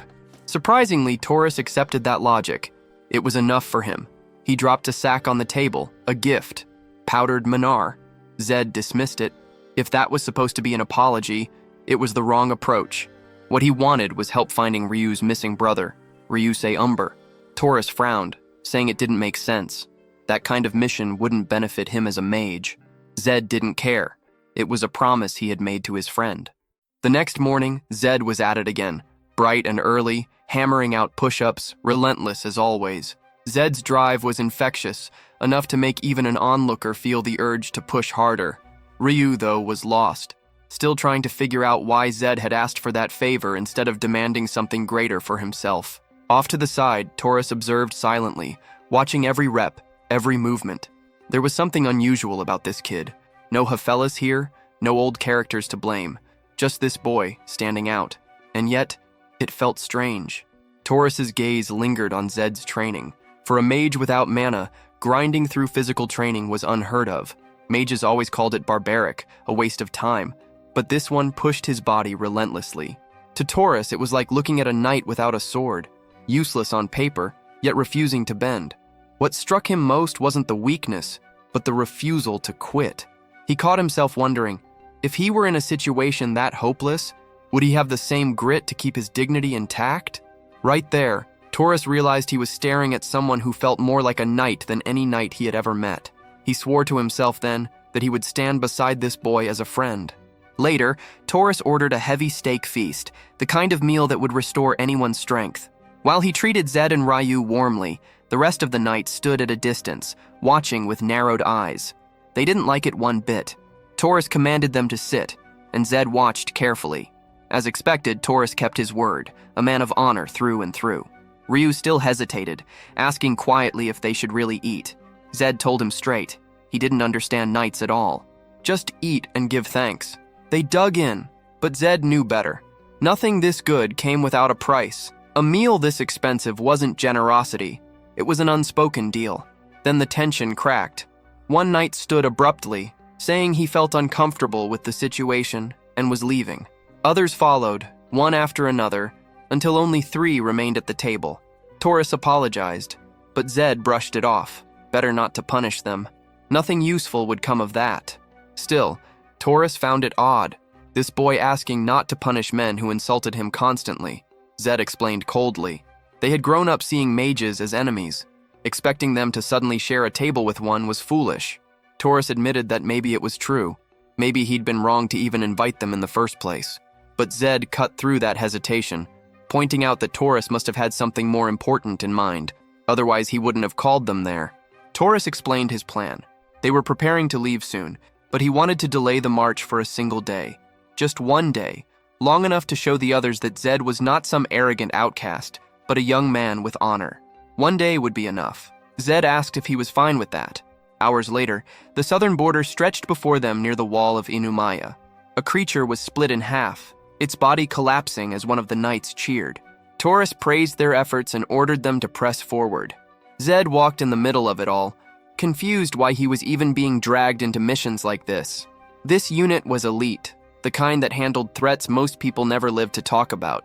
Every mission ended the same, either with celebrations for those who survived, or grief for those who didn't. To him, Taurus's intention was obvious.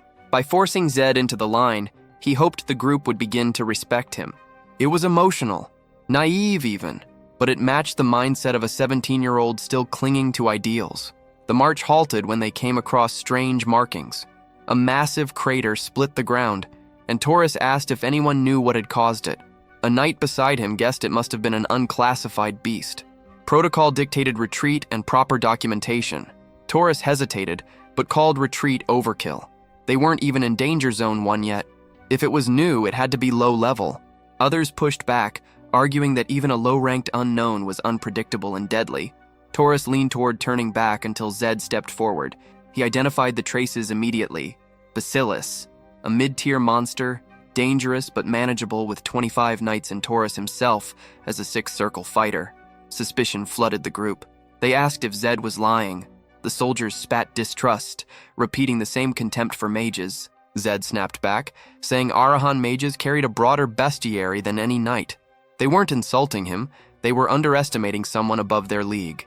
He reminded them that speaking so rudely to an Arahan heir was stepping over the line. The knights bristled, muttering more insults, but Taurus cut the noise with a sharp order for silence.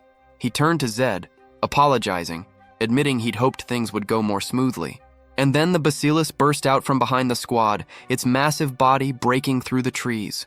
Taurus shouted the command for formation, but the soldiers barely had time to dodge the monster's first strike. Taurus checked if Zed was holding up, but the boy snapped back that he should focus on the fight. He almost got his head taken off by another beast. That's when the truth hit them. It wasn't one Bacillus, it was two. Taurus lit his aura, and in that instant he almost looked like Vlad from Stellar Swordsman, a Vlad dragged out of another world. Around him, the knights flared their aura and charged the monsters head-on. In this twisted world, it was mages who rushed close while knights launched ranged aura slashes. Explosions filled the field, but none of them left so much as a scratch on the Bacillus hide. Even Taurus faltered, shocked that their power wasn't piercing through. The monster's tail rose, spikes gleaming, and Zed barked at them to get down. No one moved until Taurus roared the command again, forcing them to throw themselves flat. But one knight stood his ground, refusing to bow to a mage's warning. Artmoy cursed at him, but it was too late. The Bacillus unleashed a storm of poisoned spikes. Those who obeyed survived. The stubborn one would have been shredded if not for Zed dragging him out of death's path. Saved by the mage kid. Pathetic. Artmoy warned them quickly. The next strike would be aimed at the ground, so lying flat wouldn't save them again. Then he told Taurus to take the left monster with the knights. The other one, the right Bacillus, was Zed's. Taurus hesitated, but Zed demanded a clear answer. Yes or no. The blonde knight finally agreed. He'd lead the squad against one beast, while Zed took on the other. Zed's lips curled into a grin. He said he was counting on them. The mage squad leapt away, leaving him face to face with the monster. Instantly, the challenger talent flared, mana flooding his veins. With 10 more mana, the lightning talent roared alive. Sparks lit his body as he called the Bacillus to face him. The creature roared back, but Zed only smiled wider. Nothing thrilled him more than dangling between life and death. Luck? No. This was exactly what he wanted. The basilisk lunged, but he vaulted from one tree trunk to another, electricity crackling through the air. He dropped down from above, already aiming for its weak point. It wasn't about piercing through, it was about crushing straight down on the skull. The strike landed. The monster twisted violently, trembled, and dropped dead. Just like that, the beast was finished. Expected more of a challenge, honestly. From its mouth, he pulled out an ingredient, a crimson shard known as Demon's Breath, a rare material that, when mixed with holy water, could potentially be refined into an elixir. Zed stood there crackling with light, arcs sparking across his frame, tiny spheres of energy orbiting him. He explained to himself that an elixir was the perfect item. A small chance to boost stats for most, but for him, with everything already maxed, it meant a guaranteed increase in mana. He waved off the fallen monster, saying he was heading back to aid the knights. Taurus had been holding against the second beast, but a blow sent him flying, tearing him away from his squad and leaving him without defensive cover. Then a flare streaked upward and detonated against the basilisc's head. It was Zed, stormlit and standing tall, asking without words if Taurus was still alive. Seeing the boy glowing with lightning, Taurus demanded to know what energy he was wielding. The knights froze, shocked, recognizing the answer instantly. Lightning key. Taurus asked if that was truly what he was using. Zed confirmed it casually, leaving him even more bewildered. As far as he knew, the boy had no mana at all. Zed explained that he had gained mana recently. The claim made the knight stumble in disbelief. In this world, mana wasn't something acquired. It was something you were born with. A baby might lack full circles, but the seed of mana was always there. If Zed had been born with nothing, then it should have been impossible to ever gain it. It was like someone born with 9 fingers suddenly growing a 10th. At the very least, it was unnatural. While Taurus wrestled with the thought, Zed asked to keep the item. Taurus agreed. The kill was his, the reward belonged to him. Zed smiled wide. 2 rare drops in a single hunt. Pure luck. Later, the knights huddled together, murmuring in disbelief about how the boy had slain the creatures. First off, it made 0 sense. A kid with no mana channeling lightning. Second, he fought with fists instead of casting spells from afar. That's all anyone in town could talk about. Later, in some bar, the guy Zed had smashed into the asphalt showed up to thank him. Zed brushed it off, asked if he was hurt. The man admitted he was fine only because of him. Ryu immediately demanded to know what the hell Zed had done to suddenly get treated with respect like that. Zed didn't bother explaining, just muttered that at least now they'd get more help tracking down his brother. That's when Taurus called over to them. He praised Zed outright, saying he'd actually managed to shift the knights' opinions. Then he dropped the bad news. He had to return home. He knew damn well the family head would go ballistic once he learned everything that had happened. Zed asked if he wasn't worried about catching hell for siding with an Arahant. Taurus said he'd already made peace with that. It was bound to happen sooner or later. Besides, he planned to pass through Frinda anyway to help search for Ryu's brother. From a low glance at Ryu, the two of them almost looked like villains. Yet all they talked about was how now, with a noble heir helping in the search, the odds of finding his brother just skyrocketed. Ryu, emotional, thanked them both. The next day they reached Frinda, the southern trade port. Finally, Ryu revealed the name. The one he was searching for wasn't a brother at all, but a girl, Lisa, 13 years old, with long blonde hair down to her waist. He roughly measured her height with his hand and said she'd be easy to recognize, too adorable to mistake for anyone else. Nothing dangerous about a little girl wandering the world alone, right? Zed said they needed to check the records. Slaves already sold and those still up for sale. Basically, every house that dealt in that filthy business. The knight agreed. Then Zed told Ryu they'd start with the merchant he once worked for. Soon after, they stood in front of a guarded entrance. Zed told Ryu he couldn't go inside. Meanwhile, he was already dressed in a sharp suit, ready to play the role. Obviously, he'd go in as a buyer. At the door, the guard, trying to act like a big shot, instantly bowed, saying it was an honor to receive someone so distinguished, without even knowing who the hell Zed actually was. The man asked if the boy was searching for something specific, and Zed demanded to know if this was Hamel's trading firm. The man corrected him coldly. This was a slave market. Suddenly he stood up, declaring that the kid clearly wasn't a noble and should leave while he still could. Zed found the claim strange, answering that he wasn't noble. The man scoffed, saying true nobles always referred to slaves as nothing more than products. Since Zed had asked about a trading firm, it exposed him as an outsider. Zed told him to cut the nonsense, but the man insisted he must have been sent by someone named Devio. That earned him a curse and a fist to the face. 10 seconds later, he was wrecked, bloodied, slapped hard across the jaw as Zed demanded answers. The truth came out. Hamill's trading firm had collapsed, and these men had taken over the business. Zed pressed further, asking about Devio, and the man stammered that he was the biggest slave trader in the southern region, another name for Zed's growing list. He demanded to know where the rest of the people from this place were. The man asked if he meant the products, treating the captives like items. That got him another slap. Zed told him to repeat it, then slapped him again and again, each strike hammering in the lesson. People weren't products. Even trash like him should try to live with at least a shred of decency. The man broke, muttered apologies. Later, he dragged open the curtains, revealing the cages. Behind the bars, worn-down men and women sat chained, faces hollow, spirits crushed. Zed asked if that was all, and the man nodded. There were no children, no blonde girl, nothing matching Ryu's sister. It wasn't surprising. Children were the most expensive slaves on the market. A girl like the one Ryu described had almost certainly been sold long ago. Zed turned to the man and told him he was lucky. Today he had the chance to become a decent human being.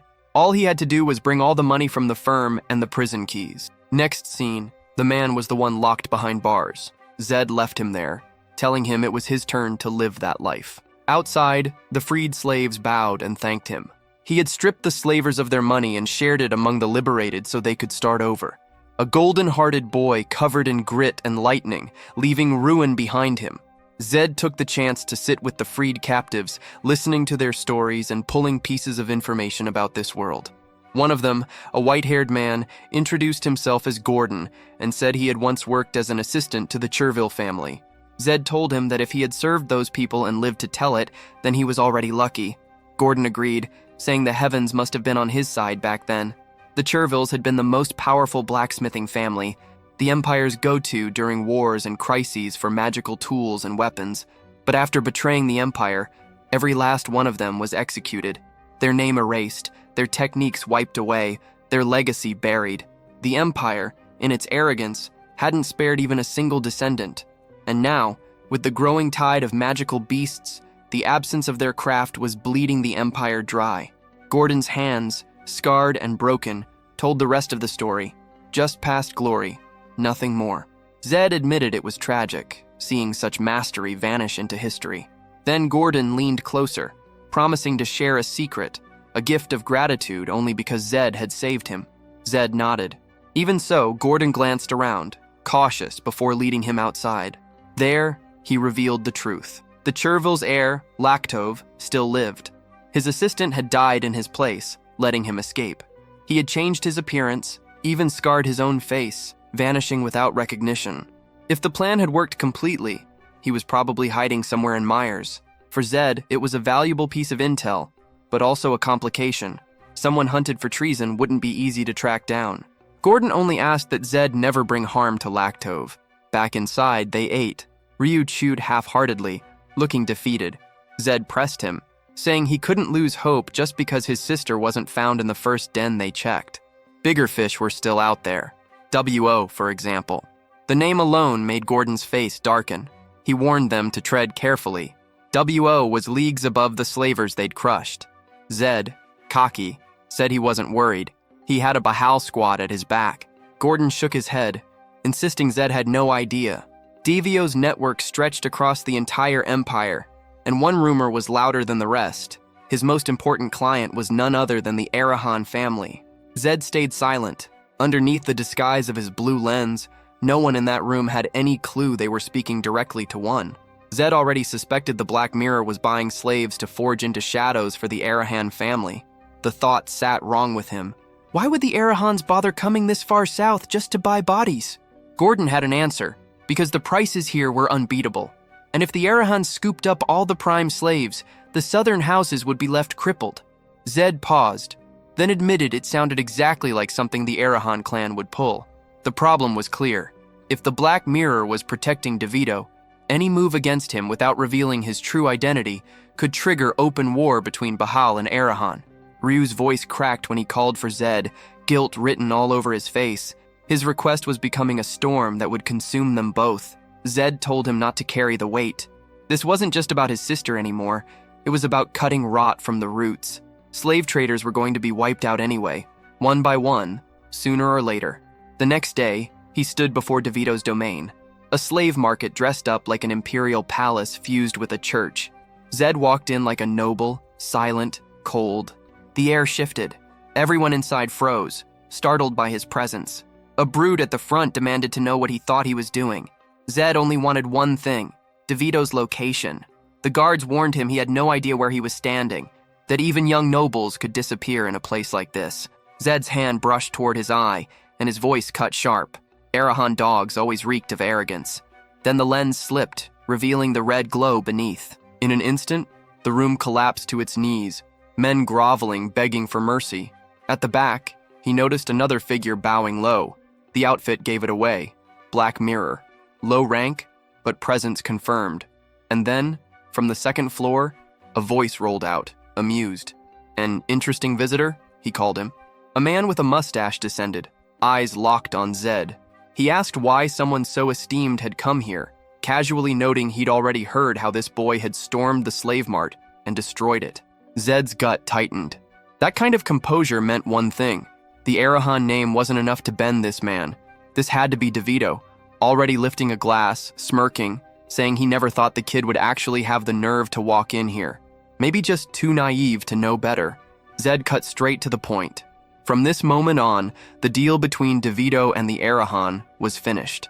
Every slave in that mansion would be taken, and it'd be easier if DeVito cooperated. DeVito exploded with laughter, unable to contain himself. The idea was hilarious, so absurd he had to apologize between chuckles. Zed stared him down, asking if the man was really so desperate to die. DeVito leaned forward, grinning, curious only to know exactly when that death was supposed to come. He waved off the tension, claiming he had no intention of killing Zed. After all, a guest like this deserved respect. But the lesson the boy was about to learn, that one would scar him for life. Just as Zed expected, this was going to end with fists. His eyes shifted to the hooded figure at the back, hoping the man didn't have too many circles. Otherwise, this fight would turn ugly fast. He braced himself to strike before the others could move, muscles coiled to snap forward. Then a voice cut through the air, someone shouting to surround the building. Zed froze, eyes narrowing. And there, standing firm, was Taurus, rallying his knights. Taurus rages at the imperial decree. His army follows with the order to clear the place. DeVito panics at the presence of Lord Bahal himself. A sword swing bursts forth. DeVito shields himself, trembling for his life. But he was not the target this time. When he opens his eyes, the head of his strongest henchman is laid out. DeVito recoils at the sight, and Taurus calls his attention, addressing him by the title of slave trader. Taurus then declares that DeVito is under arrest for illegal activities and for staining the honor of the Bahal in the southern region. The sentence given by the Lord of Bahal himself will be devastating. DeVito now faces the weight of having the world's most powerful eyes judging him. As he begs for forgiveness, swearing not to repeat his crimes, DeVito suffers the first blow. Before he could even think, one of his arms was gone. It does not take long before the other is lost as well. The scene is horrifying. DeVito left in shock, losing both arms. The only thing left for the criminal was to plead for mercy. Mercy did come, but not in the way he hoped. A swift strike left the place in silence. Taurus regains his breath. A brief analysis of the area follows the result. The situation on the first floor was resolved. Zed thanks Taurus for his support and asks why he mentioned a decree. Taurus explains that it is exactly as it sounds. The Emperor decreed the eradication of slave traders. Zed is surprised by such orders coming directly from the Emperor and asks if Taurus dealt with all the other traders. Taurus explains that he sent squads to every known location and came personally to this one, as it was the most dominant. Taurus then asks why Zed was in that place, wondering if the Arahan intended to clear it on his own. Zed confirms that was exactly the case, as he needed to resolve something there. Taurus points out that even though Zed is extremely strong for his age, it is reckless to attempt such things alone, and he asks him not to try something like that again. Taurus then orders the soldiers to continue searching the area for slaves, and to report as soon as possible. Zed reflects on the look that the severed head on the ground had. It seemed enigmatic. He considered whether the man had not retaliated out of inability or loyalty to Arahan blood. Suddenly, a soldier arrives, announcing that slaves have been found. All begin to be evacuated in an organized manner. Zed and Taurus watch as they pass by, with Ryu among them, very anxious. One soldier reports that around 600 slaves are estimated to be there. Taurus then instructs that if a blonde girl is found, she should be taken directly to Ryu. Suddenly, someone matching the description is spotted by Ryu. He runs toward her, hoping it is his lost sister. As he approaches, it is an elderly woman, not his sister. Ryu grows frustrated with the situation and returns without hope. He and Zed know that girls like Ryu's sister are valuable, and there is a high chance she has already been sold. Zed then encourages Ryu, telling him not to lose hope. The soldiers continue searching, but soon one returns with the final assessment of the place. Everyone has already been evacuated. Ryu hears that and feels devastated. It meant his sister was not there. Taurus thanks for the report, Ryu laments, and Zed quietly observes. Later, everyone gathers as one of the soldiers informs them that he will lead the group to the palace. Taurus announces that the next day they will continue with the decree of eradication and keep searching for Ryu's sister. In the background, one of the horses grows agitated after being mishandled. A girl falls when the horse rears up, making Taurus rush over to check what happened. He asks if everything is fine, until he notices something strange. A blonde girl, exactly like the one they have been searching for. Zed alerts Ryu, who was lost in thought, asking him to take a look.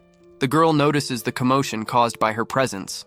As their eyes meet, she recognizes Ryu, who immediately recognizes his sister as well. Ryu runs to embrace the blonde, and at last the siblings are reunited. Zed laughs at the scene, pointing out that she must have gone unnoticed because of the hood covering her head. If not for the horse, they would have lost her again. Then Zed realizes Taurus is crying, touched by the moment. Taurus quickly denies it. Moments later, everyone celebrates at a tavern. A plentiful table. Everyone joyful, a loud hooray for the day's success. Lisa is astonished at the abundance of food before her. Taurus notices her shyness and tells her she can relax and enjoy the feast. Lisa thanks him, still reluctant. Taurus assures her that since he and Ryu are friends, she does not need to be so formal. As for Zed, she can treat him like an older brother, a cold guy, but with a good heart. Zed reflects on the situation, 40 years old, taking care of two teenagers. What a cruel fate. Ryu loosens up, puts more food on Lisa's plate, and tells her she can have more if she wants, because their friends are very rich. He even boasts of being the only person in the world who is friends with Bahal and Arahan. The day begins to stand out as the most peaceful one since Zed entered this world, until a soldier bursts in, speaking urgently. Zed recognizes the man as Bahal's vice captain. Taurus questions why the vice captain is there. The man replies that he came to carry out a declaration from the Lord. This leaves Taurus confused about what declaration he means. Without hesitation, the man draws his sword and points it directly at Zed. Zed grows frustrated with the man for ruining his day. The man then explains that the order is to take Zed. It does not take long before the vice captain leads Zed through the forest. The atmosphere between the two is tense as the captain warns Zed about the rules. Upon arrival, Zed must not make eye contact with the Lord. Zed must kneel before him. Just as the man is about to state the third rule, Zed interrupts. With authority, Zed asks who the man thinks he is to tell an Arahan what to do. The vice captain reminds him that he is on Bahal lands and will be killed if he shows no respect. Zed retorts that it is the vice captain who should show respect, for he stands before an Arahan. The caravan reaches its destination. Upon arrival, Zed reflects that obeying felt like the only way to survive. But had he been fully submissive, they would not have given him the respect he deserved. Thus, there is a fine line between imposition and obedience that must be kept in this situation to avoid catastrophe. The group prepares to enter the palace. The vice captain leads Zed to the reception hall, located on the 5th floor. Zed recognizes the place. It is exactly as in the game. That means he is treated as a guest, not a prisoner, since otherwise he would be taken to the 7th floor. Being on the 5th floor is a positive sign in a way. Zed does not have much time to reflect, as an immense aura descends upon him. Never before had an Arahan set foot on Bahal lands. Zed realizes that the one responsible for the aura stands right behind him, and that person is none other than Lord Bahal himself. The energy is so overwhelming that Zed cannot move a finger. What is most impressive is that the Lord is not using any power at all. That is why Zed is being affected. Otherwise, one of his abilities would have activated in response. The Lord's presence alone causes Zed's paralysis. It is understandable, after all. The Lord is a warrior who has surpassed the 10th circle. Zed simply contemplates the Lord's presence as he walks beside him. The Lord sits calmly on his throne. The two exchange glances for a moment. Then the Lord casts his gaze upon Zed, who instantly soils his pants. The Lord begins to speak. He says he recognizes Zed's spirit. However, this is the place where Zed must show good manners. With that, Zed remembers that he should kneel before the Lord. Yet Zed recalls the fine line he must follow, so he chooses not to kneel. Instead, he thanks the Lord for the invitation. The Lord is surprised that Zed considers himself a guest. Zed explains that being brought in a carriage and guided to the hall is clearly guest treatment. Even so, if kneeling is a tradition, Zed says he has no problem doing it. The Arahan's words leave the Lord astonished. Tension lingers in the air for a moment. Then Bahal bursts into laughter, praising Zed as a man of steel. They then move to a table, where Zed is received with further courtesies. The drink was served at the table, a tea. Zed was without a doubt being treated like a royal guest, at least for the time being. The Lord then noticed that Zed was deeply lost in thought, and explained that he had invited him out of personal curiosity, asking Zed not to worry unnecessarily, which brought him some relief. The Lord then questioned whether Zed's search for DeVito had anything to do with the decree. Zed replied that he only learned about the decree after everything had already unfolded. This led the Lord to ask why Zed had tried to eliminate DeVito personally. Zed reflected on having many reasons for taking that action, but chose one truth to answer. So Zed responded that he did it for reasons of morality, since slavery went against human morals. The Lord digested Zed's words for a moment. He then asked if Zed knew that DeVito was cooperating with the Arahan family. Zed replied that he had heard rumors, but only confirmed it to be true upon arriving at the scene. The Lord was surprised that Zed had gone ahead even knowing of Arahan involvement. But Zed answered that he acted only on the principle of right and wrong, having nothing to do with the family. The Lord then warned that the Arahans would not let this pass. Zed said he did not regret doing the right thing. The Lord asked if Zed was ready to face the consequences of going against the Arahan family, especially after being received as a guest of Lord Bahal. The Lord reflected that Taurus had warned him Zed was a mage who understood honor, and that this had been no exaggeration. At the end of the conversation, Lord Bahal noted that it was already late and asked Zed to stay at the palace to rest and, if possible, to attend breakfast. Zed then stood up and expressed his gratitude for the hospitality. As a gesture of respect, Zed used a knight salute before the Lord. The Lord was delighted with a mage who used a knight salute, saying that this was a special day in many ways. Later, in a guest room, Zed was alone and relieved that everything had gone well, though the tension had left him exhausted. Everything had worked thanks to the similarities between the game and the world. Even the smallest difference could have resulted in Zed being decapitated. Zed then realized he was hungry after all that, and at that exact moment someone knocked on the door. A banquet was laid out on the table. The man who served it left the room and told Zed to enjoy the meal. But before satisfying his hunger, Zed noticed something that alarmed him. A letter was placed directly on one of the plates. Zed paused at the possibility of the Arahans having infiltrated the palace. He rushed out of the room trying to catch up with the man. But what he found was an empty corridor, not even a shadow. Zed returned to the room and picked up the letter. Activating magic, he revealed its meaning. The number 0 was stamped on the letter. Now Zed found himself cornered. This meant that Lord Arahan was the one who wanted to see him in person. Zed now had to choose between stopping or moving forward. The sun was about to rise once more. Zed sat quietly in a corner of Shounen, his eyes fixed on the Shadow Guard's magic card inside Bahal's mansion. He couldn't grasp the true influence of the Arahan family. Lost in thought, he was interrupted by a knock at the door and the sound of his name. When he opened it, Torres stood there. Seeing him, Zed asked about Ryu and Risa. Torres said they were safe, left in trusted care, and that he had come alone to check on him. They walked together through the hallway, and Zed explained everything that had unfolded during the meeting. Torres mentioned that his father had begun to take interest in Zed, even going so far as to remove the bounty placed on him. Everything would have been ideal if that cursed magic card hadn't appeared. Afterward, they sat for breakfast. Later, Torres took Zed around the estate, showing him every corner. They reached the night quarters and the training grounds. Zed admired the view, his attention soon drawn to a white horse in the nearby stable. Curious, he asked Torres about it. Torres said that the place was special. Surely Zed had heard the tale. Bahal's white steeds were known to choose their own masters. The ones in that stable were those who hadn't chosen anyone yet.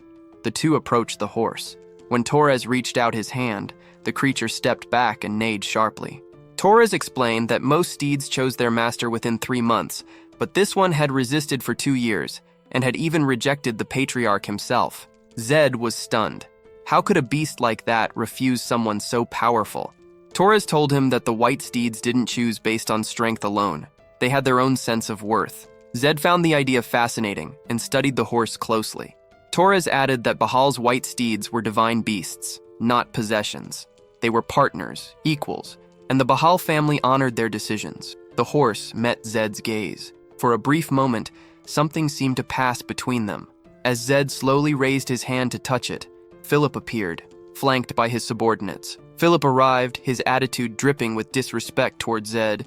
Torres immediately rose to his feet, reminding him that Zed was a guest of the patriarch and should be treated accordingly. Reluctantly, Philip lowered his head and agreed to act civil. He then suggested that Zed join them for a bit of training. Since there wasn't a meditation room available, he proposed a spar instead. Torres warned him to behave, but Philip brushed it off, saying a friendly match wasn't an insult and would be a good experience for everyone, including Zed. Torres tried to defuse the situation, insisting they could do it another day since Zed wasn't prepared. But Philip pressed on, claiming it would just be a light spar. He even mentioned a new recruit who had joined recently and could hold back if necessary. Zed had enough. He spoke up, agreeing to the fight and pointing directly at the rookie as his opponent. They stepped into the training ground. The rookie picked up a wooden sword while Zed stretched and warned him to give his all or regret it. Torres grew uneasy. Zed might have awakened his lightning aura, but he still wasn't even at the first circle. His opponent, on the other hand, was already a 5th circle knight. Before the spar began, the rookie asked if Zed actually believed he had a chance. Zed simply said the odds were 50-50. The rookie, offended, released his aura in response. Zed focused, activating his lightning aura. Philip was mildly impressed to witness the fabled lightning aura, though still convinced Zed would lose. He could sense the mana of a 1st circle level at best. The match started. Both fighters charged forward. The rookie felt puzzled. Zed was supposed to be a mage, yet instead of keeping distance, he closed in fast. He didn't overthink it and swung his sword. Gasps spread across the field. Even the white steed by the fence reacted when Zed slipped past the strike effortlessly. He told the rookie to give everything he had. The rookie hesitated, confused, and in that instant, Zed's kick landed squarely on his face, sending him crashing back. Shocked, the rookie tried to recover, but Zed was already upon him. The rookie unleashed a flurry of blows, yet Zed dodged everyone and drove his fist straight into the rookie's stomach. Zed didn't stop there. He swung his left fist and struck the rookie square in the face, sending him flying with a deep bruise spreading across his cheek. Torres and Philip froze, stunned by the sight. Even the white steed nearby seemed suddenly intrigued by Zed's presence. The rookie lay unconscious while the other knights rushed to wake him. Someone shouted for a healer. Tension thickened. The rest of the trainees turned hostile, raising their swords toward Zed. Torres stepped forward, demanding to know what they were doing. He reminded them that this was supposed to be a spar, not a brawl. The knights, however, refused to lower their weapons. Seeing no point in arguing, Zed stopped Torres from stepping in further. He looked at the group and remarked that one match should have been enough. He expected knights to accept defeat with dignity, not lose composure. The words struck a nerve. The knights flared with anger, shouting that a mage had no right to lecture them about honor. Zed reminded them that he'd accepted their duel willingly. Right here, in the very heart of the Bahal estate. Did they even understand what that meant? At that moment, the patriarch of the Bahal family appeared silently behind Zed, his voice cutting through the tension with a calm but heavy tone. Everyone froze, eyes wide, as the Lord himself stepped forward. Fernando ordered the knights to sheath their blades. They bowed instantly and obeyed. Zed was shaken, not because of the command, but because even with his heightened perception, he hadn't sensed the patriarch's approach. Fernando looked at him, saying this day would be recorded in Bahal's history, a duel between an Arahant and Bahal's own knights. Zed apologized, admitting it was rude of him to accept so impulsively, but he couldn't turn down the challenge. Fernando agreed, saying an Arahant never backs away from battle. Then he addressed his knights, telling them to take the lesson to heart. Rank meant little without experience. They needed to learn from defeat and make those lessons their own. When he turned back to Zed, he said that the squad had learned something valuable that day, and that he wouldn't forget what happened. Zed understood the message clearly. It wasn't praise, but a warning. Just then, the white steed broke free from its stable, galloping toward Zed. The horse circled him repeatedly, snorting with wild energy. Torres and the entire Bahal unit stood frozen, unable to believe what they were witnessing. Zed stood there, confused, trying to understand what was happening. Torres explained that it was a ritual, just like when a white stallion chose its rider. The creature was displaying its strength, seeking acknowledgement from the one it had selected. That could only mean one thing. The white stallion had chosen Zed.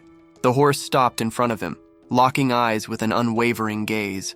Fernando observed the scene and remarked that even the ancestors of the Bahal family would be left speechless by what they were witnessing. Zed, still unsure of how to process it, realized that both the horse and the symbol of the Bahal family had chosen him. Slowly, he reached out and placed his hand on the horse's neck. Fernando's voice broke the silence, asking if Zed Arahant would accept Jinju as his comrade and remain by her side for life. Zed blinked, caught off guard, and asked who Jinju was. Fernando replied that it was the horse's name. Shock hit him. He tried to ask for a moment, but the horse stepped closer, shaking her head and letting out a deep sound. Zed met her eyes again and understood. She wanted him to say yes. Glancing at Fernando's stern expression, Zed gave in and accepted. That was when Philip intervened, claiming the situation was absurd. In the clan's entire history, only members of Bahal had ever been chosen by the white stallions. Allowing an outsider to ride one would break their most sacred tradition. Fernando agreed that it was true. Until now, only clan members had been chosen. But that was only because no other choice had ever been presented. The stallions had always picked from those available. Philip protested again, reminding the patriarch of the Arahant family's past crimes. He warned that Zed would destroy the stallion, that an Arahant couldn't be trusted. Fernando countered that he had already secured a promise from Zed. Philip snapped back that mages lied as easily as they breathed. How could such a vow be trusted? Fernando's tone hardened. He swore that if Zed failed to treat the white stallion as a comrade, he would take Zed's life himself. Philip tried to speak again, but Fernando silenced him, declaring the matter closed. Later that night, Zed mounted Jinju for the first time. He rode out toward Frilda to meet Ryu. When he arrived, both Ryu and his sister froze in disbelief at the sight of the white stallion. Ryu demanded to know how Zed had managed to obtain Bahal's sacred horse. Zed told Ryu to head inside, promising to explain everything. Once they were seated, he recounted everything that had happened, including the appearance of the Black Mirror's magic card. When he finished, he mentioned his decision to return to Arahant. Ryu immediately offered to go with him. Zed valued the gesture but didn't want to drag him into it. Still, Ryu argued that the power struggle among the Arahant brothers was filthy, and since Zed had been exiled for years, he had no allies left there. If Ryu and Risa joined him as retainers, they could at least give him some support. After some thought, Zed agreed to bring them along. Later that night, Zed sat alone in his room. Even with his mind set on returning, he knew charging in without a plan would be suicide. He needed backing. The few possibilities he had were limited. The last surviving blacksmith of the fallen clan, Lacto Cherval, the demon wraith taken from the basilisk, and the holy water required to refine that demonic breath into an elixir. To obtain all of it, he would have to go to Myers. By morning, the three packed their things and set out. After reaching Myers, they found an inn and rested for a bit. During breakfast, Ryu nearly choked when he heard Zed was planning to use all the gold bars they had. He demanded to know why Zed needed 500 gold coins. Zed explained that even that much might not be enough. The elixir he intended to create would use the demon's breath fused with holy water, but the success depended entirely on the purity of that water. If it was low grade, even hundreds of bottles would be worthless. Each bottle of high-quality holy water cost around 10 gold coins, and he needed roughly 50. The reason he'd come to Myers was because he trusted the priest here. As Zed prepared to leave, Ryu begged him to at least leave behind 1 gold bar, but Zed refused, saying they still had some silver left. Before departing, Zed gave Ryu a task. Find a man named Larock, a one-eyed individual with white hair. The problem was that Myers was filled with people matching that description. Zed told him to gather them all, spreading the word that money was involved. It would draw attention fast. But he warned that the real Larok was a fugitive and wouldn't show up for mere coins. When Ryu asked how they'd find him, Zed explained that the key was to look for the ones who didn't come. And one more thing, he told Ryu never to call the name Larok out loud. The man was hiding under a different identity now. Zed stepped out, briefcase in hand. At first, he had planned to use the money to purchase magic tools, but after hearing Larok's name, his priorities shifted. The elixir came first. Once Larok was secured as an ally, Zed would have him forge the tools afterward. He arrived at the church, only to find a massive line stretching across the street. Curious, he moved closer to see what was happening. When he asked one of the men in line, he learned the church was selling holy water at half price and everyone had shown up to buy it. It seemed like good news. If the price had dropped, he could now make both elixirs using the demon's breaths. But something didn't sit right. Holy water had to be infused with divine power, and under normal conditions, only a single bottle could be produced per day. With Johan's nature, it wasn't impossible for him to sell at half price. The priest was never one to care about money. But such a large stockpile? That didn't add up. Zed joined the queue and waited his turn. By evening, he finally stepped inside to meet the priest, Father Johan. He greeted the man, who immediately asked how many bottles he needed. Zed's expression tightened. He commented that it must be tiring, keeping up an act like that all day. The priest gave a calm smile, pretending not to understand. Zed slammed his hand against the door, his voice sharp. There was only one Father Johan in the Church of Myers, Johan Chris Yu. Whoever stood before him was a fraud. The supposed priest chuckled, claiming ignorance and insisting he really was Johan. He told Zed to leave if he wasn't buying, reminding him that others were waiting. As he spoke, something metallic slipped from his sleeve, a Kenneth dagger. Behind them, the restless crowd began shouting for them to hurry. Zed glared at the man, asking if he truly thought he could desecrate a church and get away with it. He warned that he'd report this to the provincial army immediately. The fake priest smirked, saying he didn't mind. If he had committed a crime, he'd face the consequences himself. The man leaned closer to Zed, whispering in his ear with a cold tone. If he didn't want trouble, he should disappear and stop interfering with people who actually had work to do. Zed stepped back and left the church. Back at his lodging, he sat in silence, thinking. The man's calm reaction to the mention of the Imperial Army confirmed a suspicion. The provincial forces were backing the fake priest. He began jotting notes on a sheet of paper while piecing it together in his head. The Imperial Central Army was known for discipline, but the provincial troops were another matter entirely, easily corrupted, tangled in city politics. This wasn't going to be as simple as he'd hoped. With no solid proof, he'd have to look into it himself. He sealed the note, left it on the table, and headed out. Riding the white stallion, Zed arrived at the provincial fortress. The guards at the gate immediately took notice of the horse, assuming he was a representative from Bahal. They saluted and asked what brought him there. Zed told them he was there to file a report and asked if the general was inside. They asked if he had made an appointment. When he said no, they informed him he'd need one and should return later. Zed frowned. He questioned whether the general was truly that busy. The guards explained it wasn't about time. It was simply the general's rule to meet no one without prior arrangement.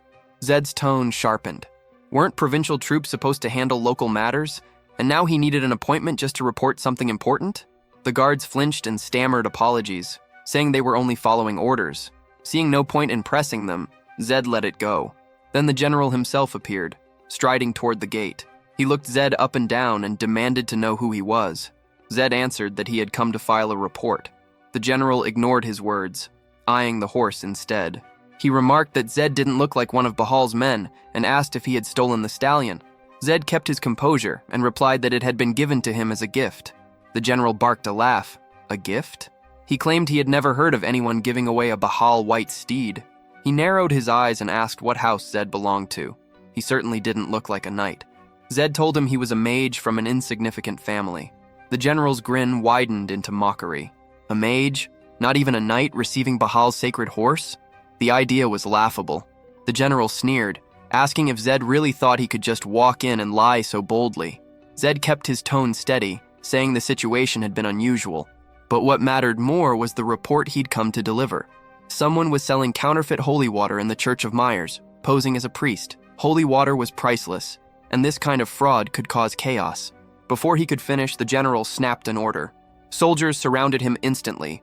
The general dismounted and barked out new commands, to throw Zed into the dungeon and confiscate the white stallion. That confirmed it for Zed. They were working together. The general's expression darkened. He told Zed he'd regret ever speaking those words. Moments later, the soldiers seized him, bound his hands, and dragged him off to the fortress dungeon. Meanwhile, back at the Bajal estate, the patriarch was in his office speaking with Torres. He told him that the emperor had declared a grand reward for those who had contributed most to the latest mission. Torres asked if their house ranked among the top. Fernando confirmed it. Out of all the imperial citizens rescued from the slave traders, Bajal had saved 3,620 people, more than anyone else. Arahant followed behind with 2,580. Fernando understood the meaning behind this gesture. The emperor rarely encouraged rivalry between knights and mages, always preaching balance and harmony. For him to issue rewards like this meant the mission had been truly significant. Bajal's leading role had been recognized. He told Torres he would personally receive the reward and instructed him to start preparing. It would be a long journey. Before Torres could respond, a knight entered the hall, bowing quickly. He reported that a young boy had arrived at the estate, asking to meet the Lord. They had planned to send him away, but the boy claimed to be a friend of Lord Torres and Zed Arahant, so the knight came to confirm. Torres immediately asked if the boy's name was Ryu. The knight nodded. Torres admitted he knew him, but was puzzled as to why Ryu would come here.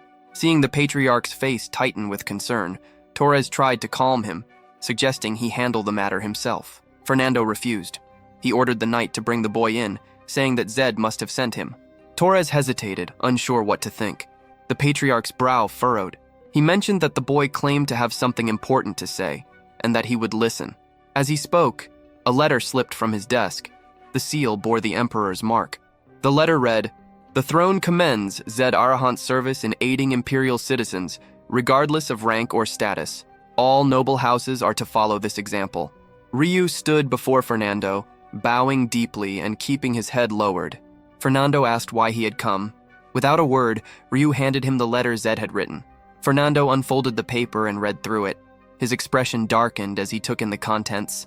A priest from Myers Cathedral abusing the authority of the church, fake holy water being sold under the guise of faith, deception disguised as devotion, defiance despite warnings, and suspicions of bribery and collusion with the regional army. It became clear to Fernando that Zed had written this deliberately for him to see. He couldn't help but wonder, was this really the insight of a 15-year-old boy? Ryu explained that he feared something had happened to Zed, which was why he had rushed to ask for help. Fernando noted that despite being afraid, the boy had come all the way here for his friend. That kind of loyalty, he said, was admirable. Ryu looked up, confused by the unexpected tone. Fernando rose from his chair, telling him it was late and that he should get something warm to eat. He'd write a letter in the meantime so Ryu could relax. Grateful, Ryu thanked him. As the patriarch left the room, the boy couldn't help but think that knights were truly incredible. Later, a maid brought him food. A burger, simple but warm. Ryu took a bite, and tears of relief welled in his eyes. Meanwhile, deep inside the dungeon, Zed hung upside down, blood rushing to his head. Torture marks lined his body, yet he stayed focused, using even this agony as part of his training. The guard watching him shook his head, muttering that the prisoner was insane. Maybe the torture had finally broken his mind. Moments later, General Pullman entered. He asked the guard what Zed was doing. The man shrugged, saying no one really knew. He'd been in that same position since the shift started, and the previous guards had reported the same thing. The general frowned, unsettled. He ordered the men to take Zed down. Standing before him, Pullman told Zed that depending on his answers, he might walk free, but the wrong response would only make things worse. He began by asking about the white horse. It refused to obey anyone else. Did Zed place a spell on it? Zed spat out one word: nonsense. The white steeds only obey the masters they choose. Pullman narrowed his eyes. How was he supposed to believe that a knight's divine horse had chosen a mage? Zed smiled, saying he'd find out soon enough. Pullman's face snapped. Fury took over. He stripped off his jewelry, declaring the last round hadn't been harsh enough. Grabbing a knife, he wondered aloud how long Zed would last. No one had survived more than 30 minutes before. He leaned in and pressed the blade's tip above Zed's knee, offering one final chance to talk. Zed laughed and told him to go to hell. Pullman roared and raised the knife to stab. At that moment, a guard barreled in and halted the general. He announced that a letter had arrived from the Bajal family. Pullman, enraged, flung the knife at the guard and spat curses about interruptions during torture. The guard begged forgiveness and insisted the message was urgent, direct from Bahal's head. Grabbing the letter, Pullman snarled that if it wasn't important, the messenger could prepare to die. He read the paper. The letter declared that the prisoner was the owner of the White Steed, a friend of Bahal, and a son of the Arohan family. It accused Pullman's command of suspected corruption and ordered him to step down and await the Central Army's probe. Pullman tore the letter to shreds, blood-hot rage flushing his face.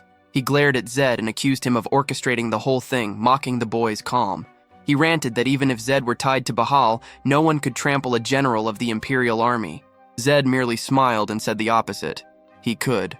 Pullman snapped the knife again, vowing to kill Zed and the fake priest to erase the evidence. Zed seized the moment, burning through his bonds with lightning and rising to fight.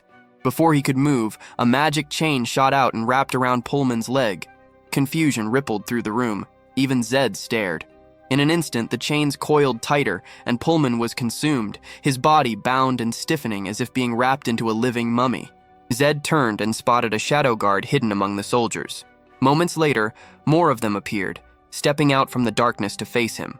They informed him that the head had issued a direct order. He was to return immediately. They would escort him back safely. Zed demanded to know the reason for the sudden recall.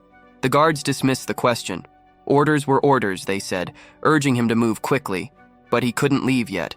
He still hadn't finished the elixir, nor had he found Larko Chervil.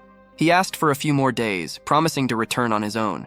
The guards refused, repeating that they only followed the head's command. Zed needed more time. To buy himself some, he told them they didn't understand Arohan's internal situation. Returning now would mean his death. There was no way the head didn't already know that. He asked them to relay his message. He needed time to prepare for the aftermath. If the order still stood after that, he would return without resistance. One of the guards nodded and said he would deliver the message. Then he vanished into the shadows. While waiting, Zed thought about it. The head of Arohan must have been tracking his every movement through the shadow guard. The real complications were the deaths of the slavers and his visit to Bahal territory. He needed to prepare for the questioning that would surely follow. After some time, the guard returned.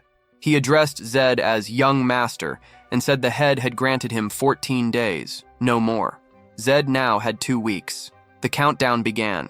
The guard added that the matters concerning General Pullman and the Myers Cathedral were now under Zed's jurisdiction. An investigator would arrive soon, and Zed was expected to handle it wisely. Zed was caught off guard by how quickly the investigation was being set in motion. The speed and reach of the Shadow Guard unsettled him. It was clear just how much influence they held. A part of him, however, couldn't help but desire that same power for himself. Before leaving, the guard mentioned that the head had also ordered him to stop hiding his Arohan lineage. Zed frowned, confused. Then it hit him. The lenses. The guard meant for him to stop wearing them. The guard confirmed the order as given. Zed demanded to know why he had to reveal his identity now. The guard only repeated that it was the message they were told to deliver. With that, the shadow guards vanished. 2 hours later, an Imperial investigator named Cox arrived in Myers.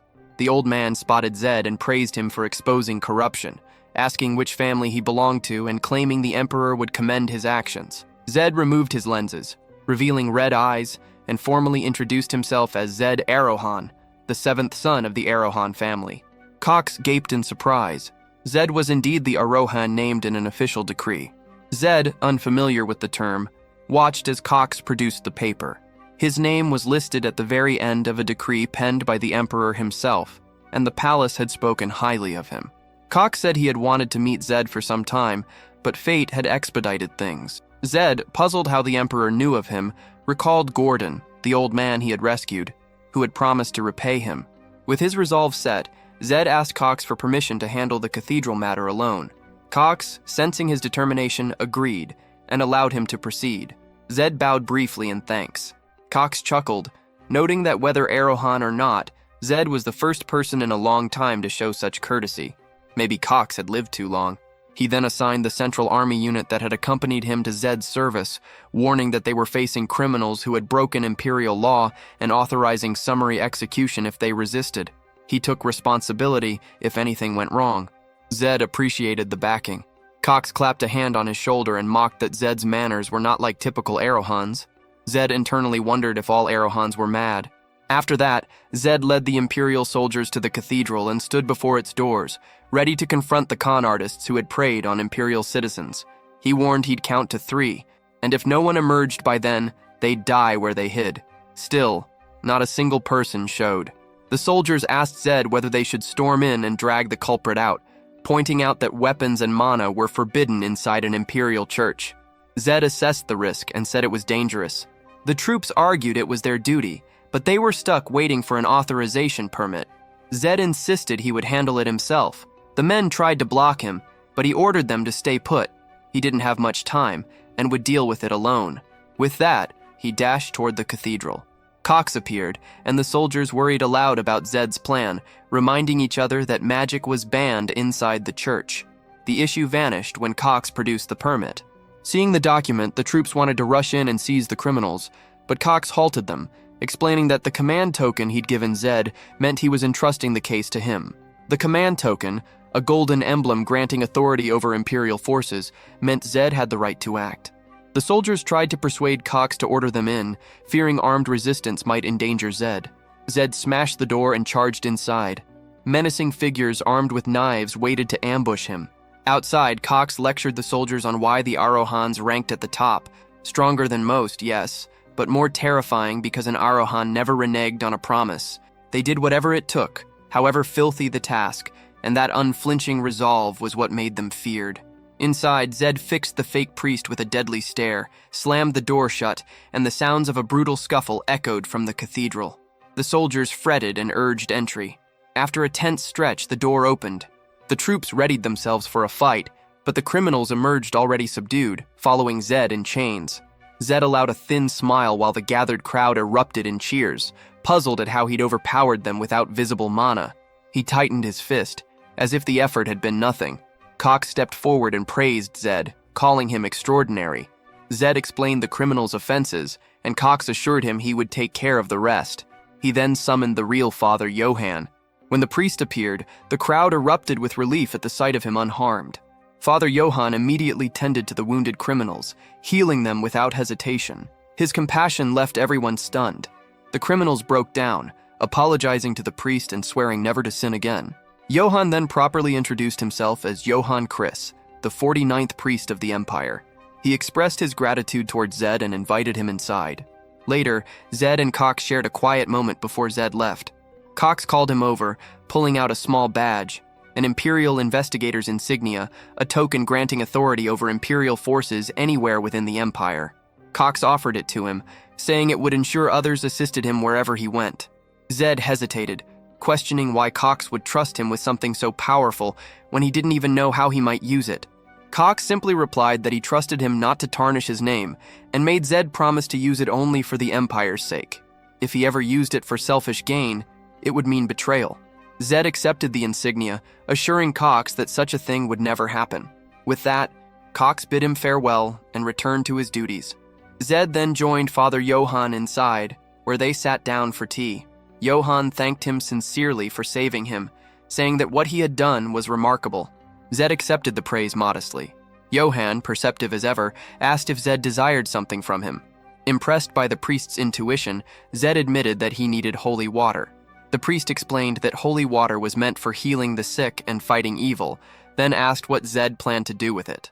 Zed answered that he needed it to craft magic items.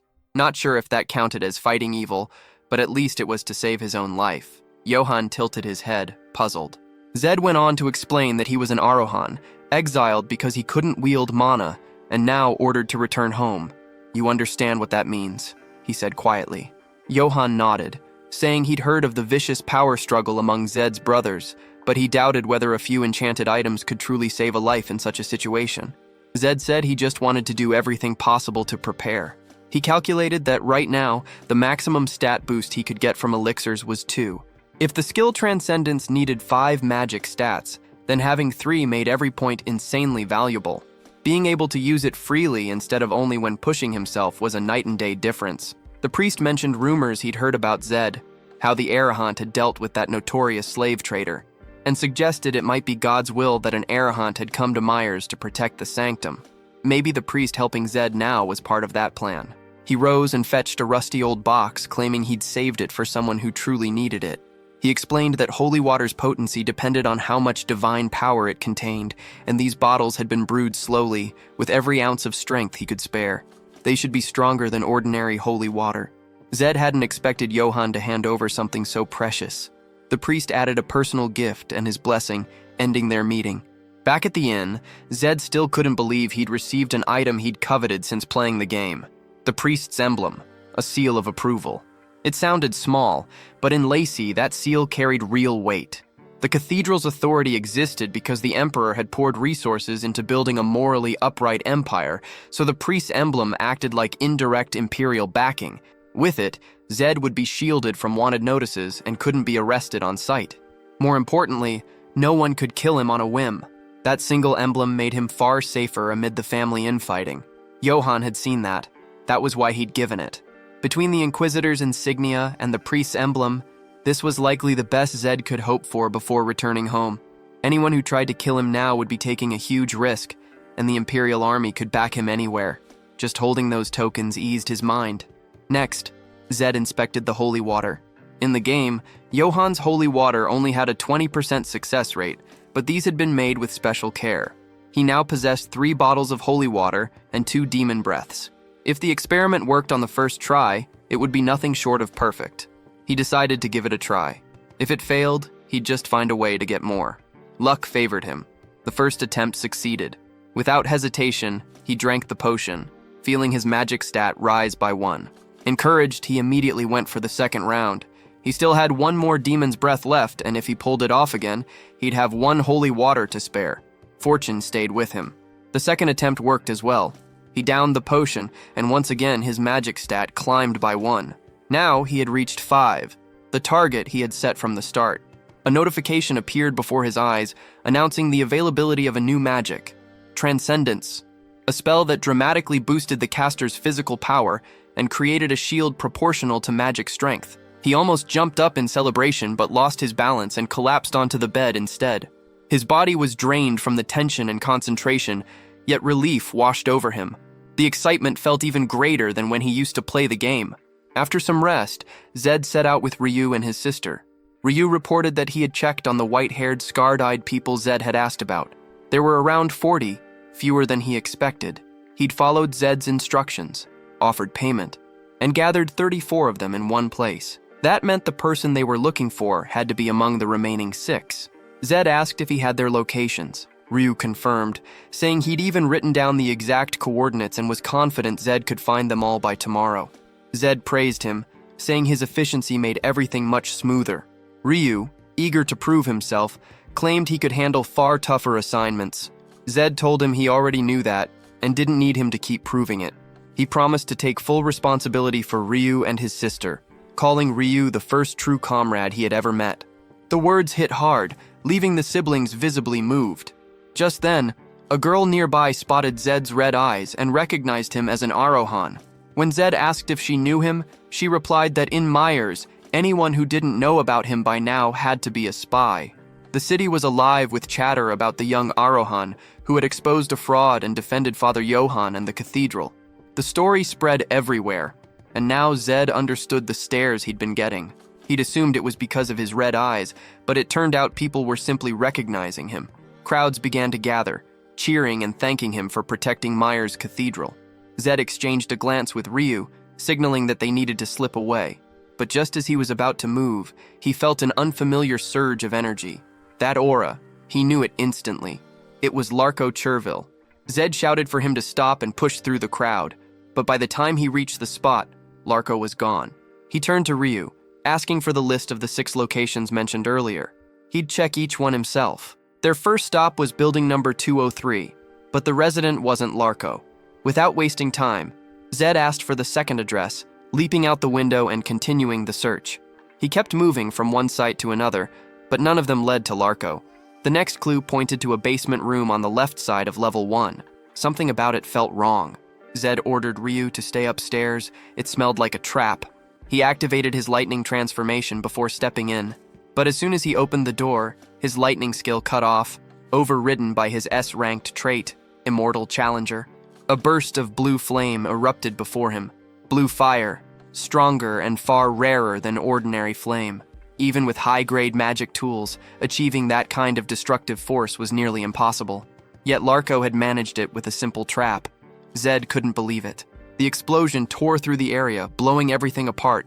If not for Immortal Challenger, he would have been obliterated. The trait nullified instant death damage, a skill he'd relied on often back when this was just a game. With it, no one could kill him in a single strike. The thought that he had already died once reignited his drive. He would find Larko and make him an ally, no matter what.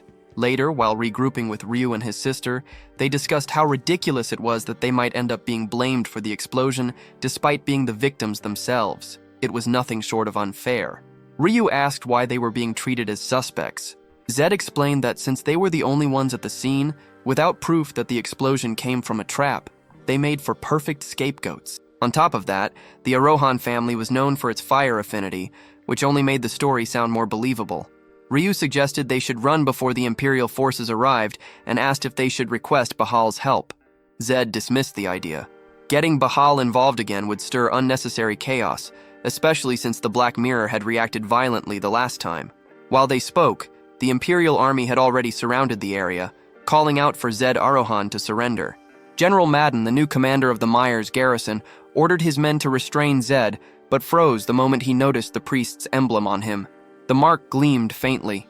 Madden demanded confirmation, and Zed calmly explained that it was a seal personally given by Father Johann of Myers Cathedral.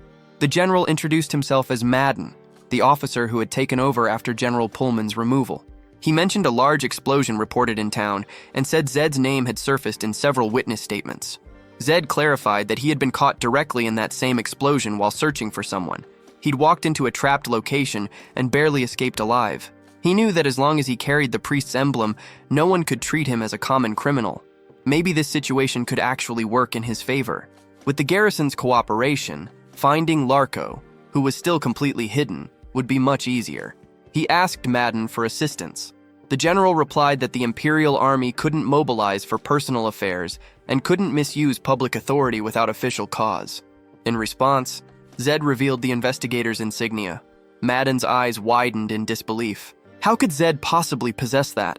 Zed stated that it had been entrusted to him by Investigator Cox, who told him it would grant authority to request help from Imperial troops when needed.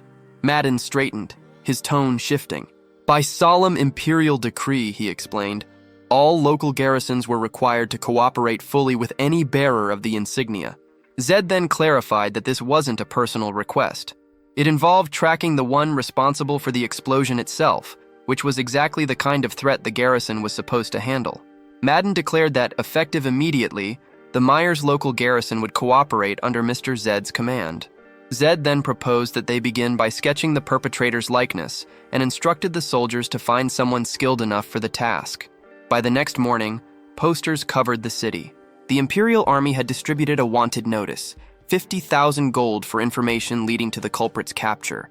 Informants were told to report to the elm tree outside the south gate. The notice also warned that if the suspect wasn't found within 3 days, the entire city would be locked down and searched. Among the onlookers, Larko stood silently, staring at the bounty sheet. At first, he wondered if Zed had mistaken his face. Then he realized the sketch was intentionally wrong. Zed knew about his disguises. It was a message. He wanted a meeting.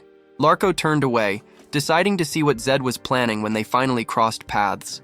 He thought about how many cities he'd fled, how tired he was of running. Maybe it was time to stop. Maybe it was time to end it. He had lived long enough to have no regrets. While walking through the crowd, he noticed people gathering ahead. He was about to blend in and observe quietly, but a firm grip caught his arm. Zed. Zed commended Larko's disguise, saying it was near flawless. He warned him to stay calm. Any sudden move or hint of panic would draw soldiers instantly. Larko, still cautious, demanded to know who he was and why he was looking for him. Zed introduced himself as an Arohan and suggested they move somewhere more private before talking further. Once they relocated, Zed lifted his hood and revealed his face, stating plainly that he was the 7th heir of the Arohan family. Larko asked what business an Arohan could possibly have with him. Zed explained the reason was simple. He sought the legendary blacksmith, Larko Chervil, to serve as the Arohan family's exclusive craftsman.